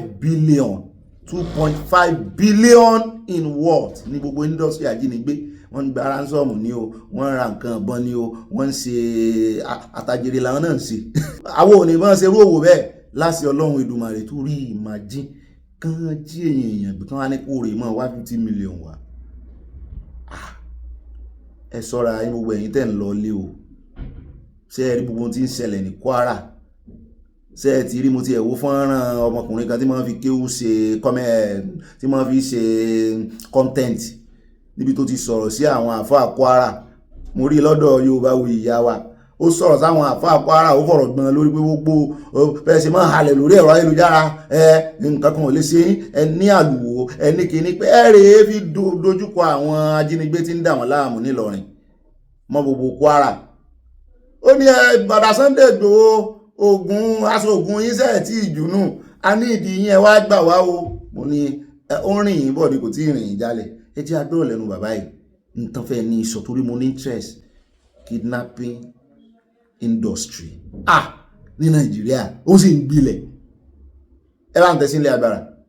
Kidnappers did not emerge from space, they emerged from us. It is the state of corruption in the system, the display of opulence, especially by the ruling class and by politicians especially. And you see some instances, you see some religious leaders have been kidnapped, some judges have been kidnapped. In the briefing there, you see there was a judge who was kidnapped and they paid 70 billion naira or something like that. Where would somebody, if they did not know that that money was somewhere, how will they kidnap a person like that? It is an industry. It is an and it is an industry that can be detected and brought down easily. It's like you have a fraud in the bank. It has to be, there must be an insider, there must be connivance, and then you can use technologies to track the money. Because I've heard of people going with bankers to the forest, you get me? And then if the bankers do not have access or communication with these people, if somebody did not give the kidnappers some information about who has money and who does not, this will not happen. So it's this collusion and connivance, and you say those in power now do not directly suffer because they have security protecting them. So I would say the attitude to it is lackadaisical. But I want to warn you. You see, we have always, the leaders, political leaders, democratic leaders, have always been afraid of military intervention. But this is subtle type of military intervention because they are ceding territory to bandits, kidnappers, and hoodlums. They are ceding territory. And unfortunately, it's almost all over the whole of the Sahel. You get me? Because the Sahel is a sprawling mass of territory, and policing governance does not stretch there. So there's a lacuna. It is this lacuna that political, social lacuna that these bandits, these jihadists, these hoodlums, the such space that they take and provide governance to people in exchange for them paying, they take taxes from them, and they use that to further their nefarious activities. You see, we made the mistake sometime when we battered with those in the riverine areas and made them security operatives. That has emboldened them. You have seen one of them even challenging the state right now. So, ó tọrọ lẹ́sọ̀ bàbá tẹ́ bá gbà mí láàyè ń dárúkọ rẹ̀ ó wà lámọ́ náà. Àṣàrí dòkúbọ̀ nígbà tó ti gbéṣẹ́ lé wọn lọ́wọ́ mílítàǹtì nìyẹn wọn náà wọ́n ń jiyàn bí nígbà náà. Ẹ wá wo gbogbo ọ̀rọ̀ tí bàbá yìí sọ dàálẹ̀ wípé kì í ṣe pé kọ́kàn gba ransom nìkan o, pé wọ́n tún gba tax, wọ́n ń gbowó orí àwọn bandit, àwọn ajínigbé láwọn local government kan nílẹ̀ Haúsá, àwọn jihadists wọ́n ní wọ́n ń san ìṣàkọ́lẹ̀ fún wọn bó ṣe máa ń san fáwọn ọba láyé àtijọ́, wọ́n ń san owó orí fún wọn, bẹ́ẹ̀ náà ni wọ́n ń ṣe arẹ́njí wípé ẹ kó báyìí wá, bẹ́ẹ̀ bá ti kó èrè oko yín tẹ́ ẹ ti harvest nǹkan báyìí ní kẹ́ ẹ kó fáwa àmọ́ jẹ́ kẹ́ ẹ lọ sóko. Bẹ́ẹ̀ náà ni bẹ́ẹ̀ bá ṣe ń lọ tẹ́ ẹ bá ṣe ń bọ̀ ẹni kẹ́ ẹ rè mọ́ bá wa ra epo, ìyẹn epo bẹtiró wá nígboro, ẹ mọ̀ páwo lè wọ̀ gboro, ẹ wá gbé sí bí báyìí ní kẹ́ ẹ ṣe ṣe. Wọ́n ní owó tó ń exchange ọwọ́ síra wọn, wọ́n ní ó tó 2.5 billion naira àti ẹ̀gbọ́n wípé lábẹ́ ìṣèjọba ààrẹ Tinubu pé àwọn ò san ransom púpọ̀. Sóyè kánà sọ jù bẹ́ẹ̀ lọ ni bíi ti Buhari yóò le gan o. Ẹ wá rí lábẹ́ state, lábẹ́ ìṣèjọba àpapọ̀, lábẹ́ ìṣèjọba ìpínlẹ̀ àti lábẹ́ ìṣèjọba ìbílẹ̀ níbi tí àwọn olórí ẹ̀sìn tí wọ́n gbà fún jihadists tí wọ́n ti ń fọwọ́sowọ́pọ̀ pẹ̀lú àwọn agbébọn, àwọn agbésùmọ̀mí kí industry ajínigbé kó wá mọ́ gbèrú sí i. Tán bá tiẹ̀ wá sọ industry ti àwọn agbésùmọ̀mí ńkọ́, yún yóò gara o lábẹ́ ibi tí president wà. Ní sọ̀jù bá náà lọ. abẹ́ẹ̀rí industry míì gan kò tó báyìí industry tó ti ń ṣe bàtà tó ti ń ṣe nǹkan awọ wọ́n ṣe bẹ̀rẹ̀ rẹ̀ lẹ́kọ̀ọ́ ni kò tó yìí 2.5 billion kì í ṣowó kékeré o kéèyàn tó dé 1 billion 2 billion 2.5 billion 2 billion 500 million nìyẹn. ó rẹ̀ já pọ̀ mẹ́lẹ̀ táwọn fi káàdì gbogbo rẹ̀ ńlẹ̀ lónìí ẹjá dé ọ̀dọ̀ àjọ CBN tán paláṣẹ lórí ọ̀rọ̀ ajínigbé náà ni tán paláṣẹ fún àwọn tó ń ṣe POS báyìí bẹ́ẹ̀ bá fẹ́ dáràn bẹ́ẹ̀ bá fẹ́ kán tọwọ́ yín bọ́ sọ̀lọ̀ àwọn ajínigbé tán wá ń lo kíní káàkiri security yín là ń wá o address ibi tẹ́ ẹ ti ń ṣe POS àti àwòrán ibi tẹ́ ẹ ti ń ṣe ìsàdírẹ́sì nìkan. báńkì àpapọ̀ lórílẹ̀‐èdè Nàìjíríà ti kéde ìgbésẹ̀ tuntun fún lílo ẹ̀rọ POS èyí tí ìforúkọsílẹ̀ rẹ̀ gbọ́dọ̀ wáyé pẹ̀lú agbègbè tí wọn yóò ti máa lò ó. bákan náà ni ìforúkọsílẹ̀ agbègbè yìí tún nílò àwòrán agbègbè náà o. èyí ló wà nínú àtẹ̀jáde kan tí CBN fi síta lọ́jọ́ kẹẹ̀ẹ́dọ́gbọ̀n oṣù kẹjọ ọdún 2025 lánàá. nínú àtẹ̀jáde náà tó wà lójú òpó ayélujára wọn CBN pàláṣẹ fún gbogbo àwọn ilé iṣẹ́ tó ń pín POS fún àwọn èèyàn bíi Opay, Palmpay, Moneypoint àti àwọn ilé ìfowópamọ́ yòókù pé kí wọ́n bẹ̀rẹ̀ sí ní máa ṣe ìforúkọsílẹ̀ ilégbèé ẹni tó bá gba POS lọ́wọ́ wọn láàrin oṣù méjì sí àsìkò yìí tán fi léde yìí o 2 months péré ní grace tán ní èyí túmọ̀ sí pé ọ̀pọ̀ POS tí àwọn oníṣòwò ń lò káàkiri orílẹ̀-èdè Nàìjíríà ni yóò jẹ́ èyí tí wọ́n gbọ́dọ̀ ṣe ìforúkọ rẹ̀ pẹ̀lú agbègbè tí wọ́n ń gbé wọ́n fẹ́ mọ jurisdiction wọn so that tí ajínigbé bá rèé lò ó wọ́n á mọ jurisdiction ibi tí ajínigbé yẹn ti ṣọṣẹ́ wọ́n á mọ àdírẹ́sì wọn eléyìí ó sì ran àwọn ará bíi náà lọ́wọ́ bí ìgbà tán ní ọ́fíìsì ni pé ibi ìlà lọ́fíìsì sí o ibi ìlà àdírẹ́sì ọ́fíìsì wa o àwòrán rẹ̀ rí o. àwọn èèyàn ń bi wọn pé irọ́ ọ̀rọ̀ yóò tí ì yé wa kí ló kan ti POS nínú ètò ààbò pé ṣe bí àwọn agbófinró náà ló yẹ kán máa mójútó ètò ààbò wọn ni kò rí bẹ́ẹ̀ o gbogbo ayé ló ti wà digital nísìnyí wọ́n lè fi trace ẹni tó bá gbowó yóò sì yọ okùn lọ́rùn tí yín náà wọ́n ní máa wá ẹ̀sùn sí yín ní ọrùn. wọ́n ní CBN ní ẹ̀rọ POS tuntun tí wọ́n yóò máa fi síta lásìkò yìí ni yóò nílò pé kí àwọn tó fẹ́ fi máa ṣòwò fi àdírẹ́sì ibi tí wọ́n fẹ́ fi tán ti fẹ́ máa lò síbẹ̀. CBN ní ìgbésẹ̀ tuntun yìí yóò pèsè ààbò fún aráàlú lọ́wọ́ kọlọ̀rọ̀ sí ẹ̀dá àwọn ajínigbé ní ìbẹ̀rẹ̀ káràkátà ẹ̀rọ POS. yóò ní gbogbo káràkátà tó bá wáyé ní ìwọ̀n mítà 10 sí agbègbè tí ẹni náà fi orúkọ sílẹ̀ ni wọn yóò fagilé lẹ́sẹ̀kẹsẹ̀ pé ìwọ tó bá rè gbowó àwọn ajínigbé tó kù ní Niger State ṣẹ́gbọ́ tó wá ní ó dáa o òun ajínigbé ibi tó ti jíyàn gbé nìyẹn ó wá kó àwọn tó jí gbé lọ sí inú oko kan ní Kwara ẹni tó lè tí mo fi Kwara ṣẹ̀ṣẹ̀ ibẹ̀ ni wọ́n ti ń dáwóró ìlú ti ń dáwóró tán sá lọ ó wá kó àwọn tó jí gbé lọ sínú àbà kan ní Kwara òun fìyà jẹ wọ́n bẹ̀ ó wá wọ̀ gbòòrò lọ lọ́jọ́ kan ó wá fẹ́rẹ̀ gba owó sí àwọn pé yóò gbowó jáde lọ́dọ̀ ní POS ṣùgbọ́n ká ní POS tí ò ní àdírẹ́sì tí ò ní agbègbè ni ó lè kú òǹbẹ ní ìsìn kán mọ̀ mọ́ ibi tí kìíní yẹn ti ṣẹlẹ̀ wọ́n lè fi ibi tó ti lọ gbowó yẹn tírèsì ibi tó wà torí àwọn ọlọ́pàá tán ti ń wá táwọn èèyàn wọn ti lọ àwọn èèyàn tán jí gbé tán ti lọ fẹjọ́ wọn sùn ní police station ní Niger náà máa wá wọn sí náà máa tan torchlight sí ṣùgbọ́n tán bá ti kófìrí wípé ẹni báyìí ajínigbé níbi tó ti gbowó rèé wọ́n lè tètè mọ̀ pé ẹ wá owó ti kó àwọn ará bí kúrò ní Niger State o sáìdì ibi tó ti lọ gbowó rèé o owó ransom tó pe àwọn ẹbí rẹ̀ pé kán send lórí fóònù sáìdì àkáǹtì POS tó fi gbá rèé o ìtumọ̀ ẹ̀ náà ni wípé ẹjá trace àkáǹtì oní POS yìí lọ ibi ìlà agbègbè yìí láti mọ̀ pò ń jẹ́ ẹ̀ sí o wọ́n lè mú ó lè jẹ́ agbègbè rẹ̀ náà ni so nídìí èyí ìyẹn tí àwọn oní ajínigbé náà tí ọgbọ́n wọn ò bá tayọ wọ́n bá ti gbowó tán báyìí wọ́n tún fò dànù wọ́n tún sá lọ ó ní POS náà ṣọ́ra rẹ̀ wọ́n ní ìgbésẹ̀ tuntun yìí yóò pèsè àǹfààní fún ìwádìí nípa agbègbè tí fífi owó ránṣẹ́ tàbí gbígba owó jáde ti wáyé ó wúlò fún ìtajà àti ṣíṣiṣẹ́ ìwádìí pẹ̀lú ọ̀pọ̀ ẹ̀kúnrẹ́rẹ́ wọn láwọn ọmọ báwọn ó ṣe ṣiṣẹ́ ìwádìí àwọn CBN ní pẹ̀lú èyí ìgbàgbọ́ wà pé òpin yóò dé bá bí àwọn kọlọ̀rọ̀ sí ẹ̀dá ṣe ń fi ẹ̀rọ gba owó lọ́wọ́ àwọn èèyàn pẹ̀lú ipá tàbí nǹkan ìjà olóró wọ́n níyẹn náà tún wà ń bẹ o, kì í ṣajínigbé nìkan o, ẹni tí àwọn máa dádúró tán máa ní ó yá mú èdè mú káàdì rẹ wá nìṣó ní ọ̀dọ̀ POS lọ transfer owó sí a gbowó kan jáde fún wa, wọ́n ní wọ́n tètè máa fi mọ ibi tí àwọn kọ̀lọ̀rọ̀ sí èèyàn yìí wà. Wọ́n ní àwọn olè náà tún lè lo BVN ènìyàn lásìkò tí wọ́n bá ń lo POS ní ọ̀dọ̀ wọn. Ìyẹn àwọn kan náà wà tó jẹ́ pé ó lè àwọn ní POS gan ó lè ní lásìkò téèyàn bá lọ lo POS lọ́dọ̀ wọn, wọ́n lè tàwọ́ gan BVN rẹ.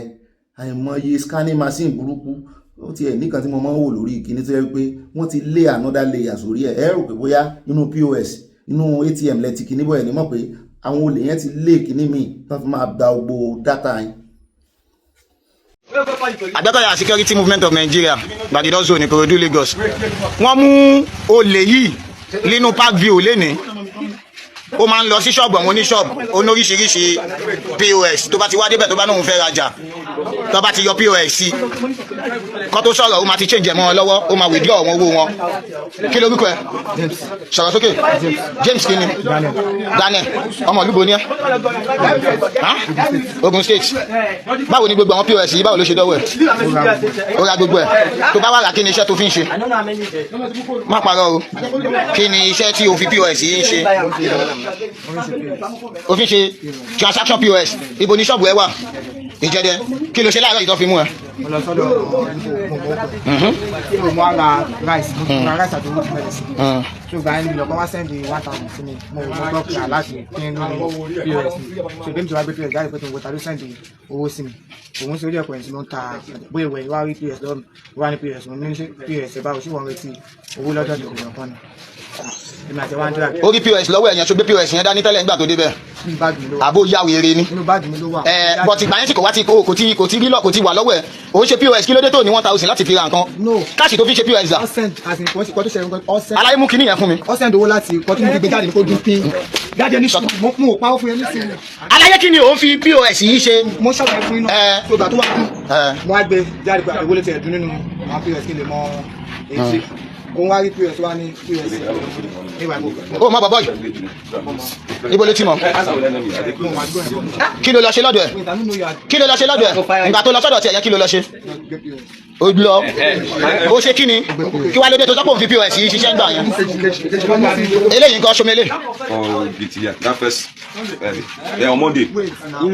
Ṣé o mọ̀ kí ló ṣe kí ló dà wá tiẹ̀ pọ̀? POS náà ní kí wá.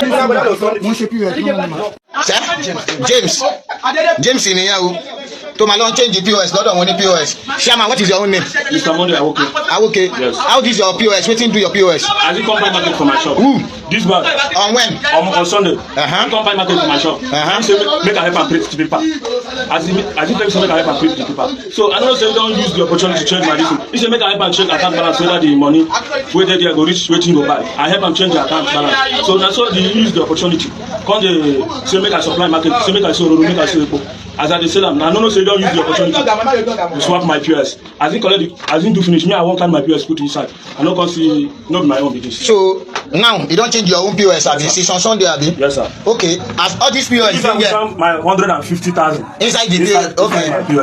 Okay, as this POS come dey here now, point your own. Say whether this one wey you change now, whether your own go wey carry dey here. Na your POS be this. Abi no be my POS. Wey you carry for my shop. And he withdraw 150,000 inside this one.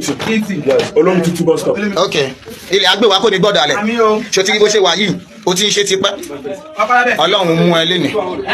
Wọ́n sì ní gbogbo bàtẹ́ bá lọ gba owó wọn ní kété tí wọ́n bá ti approve transaction yín ohun tí ènìyàn gbọ́dọ̀ ṣe ni láti tẹ bọ́tìnì cancel tán bá ti approve owó tán ó ti gbowó rẹ̀ jáde ìsórí ATM ìsórí kinní ni fúnra rẹ̀ nìkan kọjú ẹ̀ sí ọ tẹ cancel ó ti approve ó ti gbowó kì í ṣe kó fẹ́ cancel transaction o wọ́n ti fẹ́ ka owó fún ọ o wọ́n ní kó tẹ bọ́tìnì tán pè ní cancel ìyún ni ó jẹ́ kí gbogbo dátà rẹ̀ kó parẹ́. Wọ́n ní tó bá ti wá tẹ cancel kí wọ́n bá ní àǹfààní sí gbogbo ìròyìn tó wà lórí káàdì rẹ ATM rẹ. Wọ́n ní tí ẹ kò bá tẹ cancel tí ẹni tó ní POS náà bá jẹ́ oníjìbìtì ó lè lo BVN rẹ òmùní ẹ̀yìn náà ṣe technology tí ò ní máa mú BVN yẹn tí ò ní máa há orí. Wọ́n ló gbọ́dọ̀ há orí torí òní ó fi ṣe transaction láàrin ìṣẹ́jú tó sì ṣe transaction yẹn wọ́n ní ọpọlọ rẹ̀ sí hàkì níyẹn sórí. lẹ́yìn náà ni wọn kò gbọ́dọ̀ wọ́n ní wọ́n lè wọnú àkáǹtì rẹ̀ kan kó gbogbo owó mo ní ẹgbẹ́ ẹ̀yìn èèyàn wa ẹ̀yìn mọ̀mọ́mọ́ àwa ìtẹ́ káńsù ń bí o torí kò sẹ́ni tó fẹ́ kówó rẹ̀ ń bí ṣùgbọ́n ẹ̀lẹ́tẹ̀ náà o ọgbọ́n gidi ni kìíní fún wa o ẹ jẹ́ àmọ́ dágbére lórí ètò lónìí ànírí jù báyìí lọ adúpẹ́ lọ́wọ́ Ọlọ́run tó mẹ́mìírẹ́mì tó tún fún wa ní ọjọ́ òní ojú ọjọ́ dáa gan ni bóò ló ṣe rí lọ́dọ̀ yín ó dẹ̀ jẹ́ ń kíra mi mo ti ní káàyà ran létí wọ́n bá kí mi délé bàbá wọn á ní ọmọ owó olódò ọ̀bọ̀ ọmọ àtẹnigbọ́ ọmọ àtẹnigbọ́ rẹ̀ ìwò tí ò nílẹ̀kùn tá a ti nílẹ̀kùn báyìí tí ò ní kọ́kọ́rọ́ àti ní kọ́kọ́rọ́ in fact remote control ilẹ̀kùn là ń lò ẹrú wẹ́wẹ́ la fi sọlé ńlé bàbá tó bí mi lọ́mọ èmi náà ni ọmọ olóde òkúta ọmọ àbòkè bí ẹ̀sà ògùn òkè wájú dásà ògùn rẹ̀ níwájú àyìnlé ọmọ àrílẹ̀ kàmọ́yà ọmọ òkè dùn bí bá a bí lónìí àrìn lọ́la ilé wa òkè àpáta orí àpáta nílé wa nítorí náà dáàgùn ọmọ owó àwa ò lóògùn ọmọlání àwa ò lóògùn ìmọ̀ gùn mí ni olóògùn ọmọlání àwa ò lóògùn. ó yá ẹjẹ́ wa lọ sọ́dọ̀ mo ti rágbére ẹni tó bá fẹ́ mọ́ lọ ààyè gáfárà ti wà mo rìlíìsì yín ẹ mọ́ wà gbàgbé èròǹgbà yín ó ti ń gùn ju 5 lines lọ o á tún bẹ̀rẹ̀ task force báyìí o mo ti rí pé èrò kíní yín ti ń gùn ju 5 lines láàrin mọ́ lélẹ̀ tó bá ti gùn ju 5 lines lọ mọ́ o ìkíní gan lè gba 3 lines nínú kọ́mẹ̀ntì ẹlòmíì mo ní bọ́ ẹ ṣe ń kí mi náà inú mi ń dùn ṣùgbọ́n ẹ jọ̀ọ́ instead ẹ fi mọ́ fagùn ẹ mọ́ dá sí bí 2 sí 3 ẹ jọ̀ọ́ o mo rawọ́ ẹ̀bẹ̀ ni o bẹ́ẹ̀ náà ni báyìí ẹ bá pín ẹ mọ́ sì gbàgbé thumb ẹ mọ́ bá tẹ̀ ẹ̀yìn tó gbórí sókè yẹn ní kẹ́ mọ́ tẹ̀fẹ́ bá ṣe ń wẹ̀ mọ́ rántí áfírí pàdé lọ́la láti Ọlọ́run Èdùmàrè gbogbo ẹ̀yin zone D classmate mi tẹ́ ẹ bá lè dúró fún ìtàn ibi tí orúkọ Yorùbá ti wáyé òun ni mo fẹ́ tẹ̀sí báyìí ẹ bá ń tẹ̀sí ẹjẹ́ àdúrà lẹ́nu ìyá èèbó náà sọ yóò yẹ. We've been having a conversation about the name Yoruba, and in the several videos I've made about it, I've debunked the lies of those who said it was the British that gave us that name. I've debunked the lies of those who said it was the Hausa Fulani that gave us that name, that it was the Batonu Baruba people that gave us that name. I've also debunked the lies of those who said that the name was not in Ahmed Baba's work of 1615. I have debunked several lies, including those who said Ikedu was our name from history. And I've debunked those who said, oh, it was Adago, it was Olukomi, it was this, it was that. And a lot of people have been asking, what is the meaning of the name Yoruba? And who gave us? Did anybody give us? Now, I'm happy to burst your bubble that nobody gave us the name Yoruba. We gave ourselves. That's number one. Number two, do we know the meaning? You know, for those who claim it came from the Hausa Fulani people, they say, it means wuru, it means this, it means that, calling people and this and that. Do you actually know that Yoruba or Yaba or Yariba or Yeriba, that this Anwomalis, call us on the social media, actually do not have any meanings in Fulfudi and in Hausa languages? They don't have any meanings. Yes, they do not have any meanings in those two languages. All right. Mohammed Bello that sold that name to Clapperton, yes, that sold that name to Clapperton, claimed that the Yoruba people descended from Canaan, and that their forefather was Yarub. He must have thought the name Yaruba that he must have seen in the work of Ahmed Baba was referring to that Yarub. But after further research, we discovered that there was nothing like that. Anybody who has read history very well will know what I'm talking about. So, what does the name Yoruba means? Now, let me bust your bubble. The name Yoruba is actually from 2 words. 2 words in the Yoruba language. Those 2 words are actually Orioba. Orioba.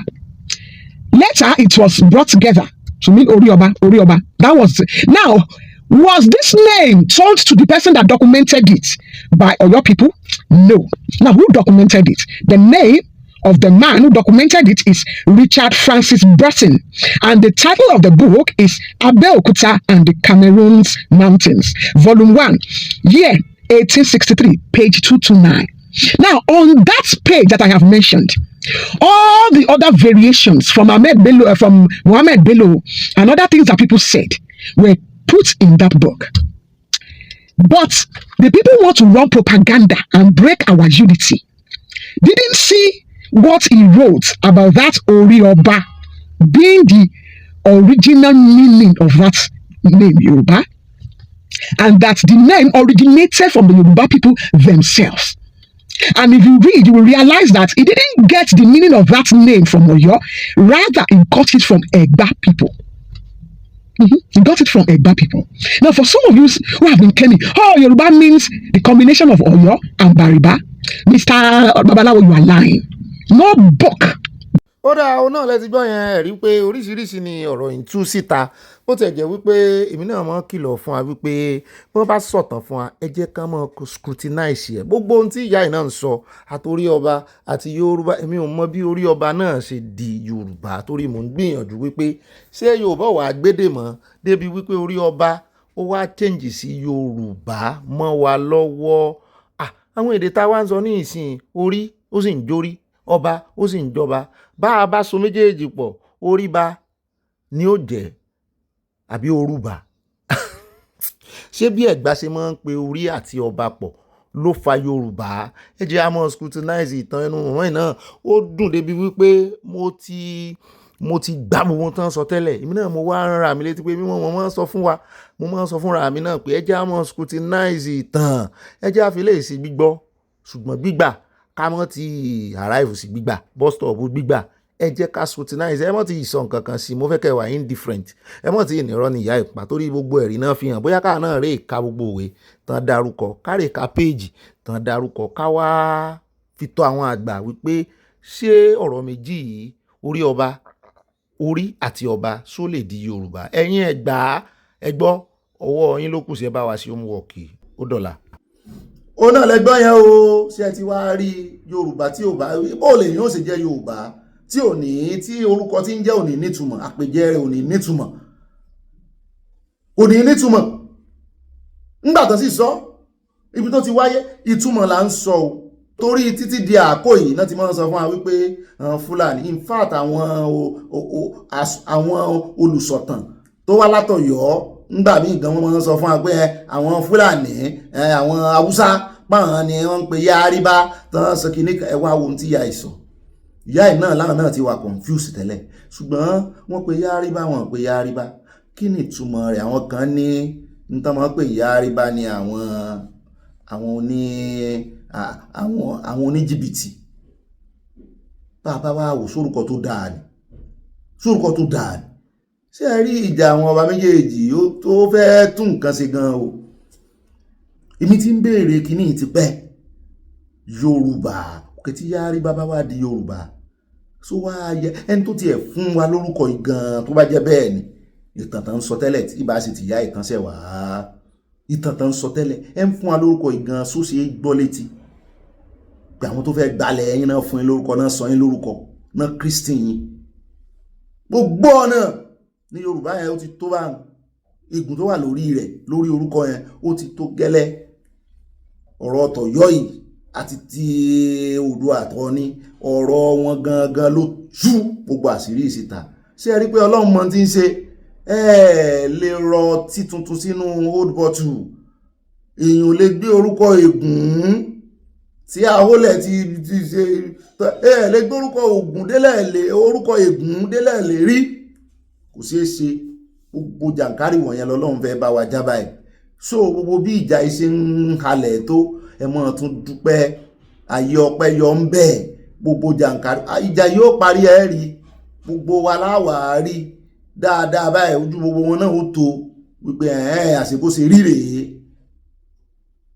yóò yá kò ní yẹ ẹlẹ́wọ̀n àfẹ́rẹ́ pàdé o àní gbọ́bí síra wa o God bless you and I love you so dùn mọ́ yín ó dùn mẹ́mi náà I see you tomorrow by God's grace. Bye for now.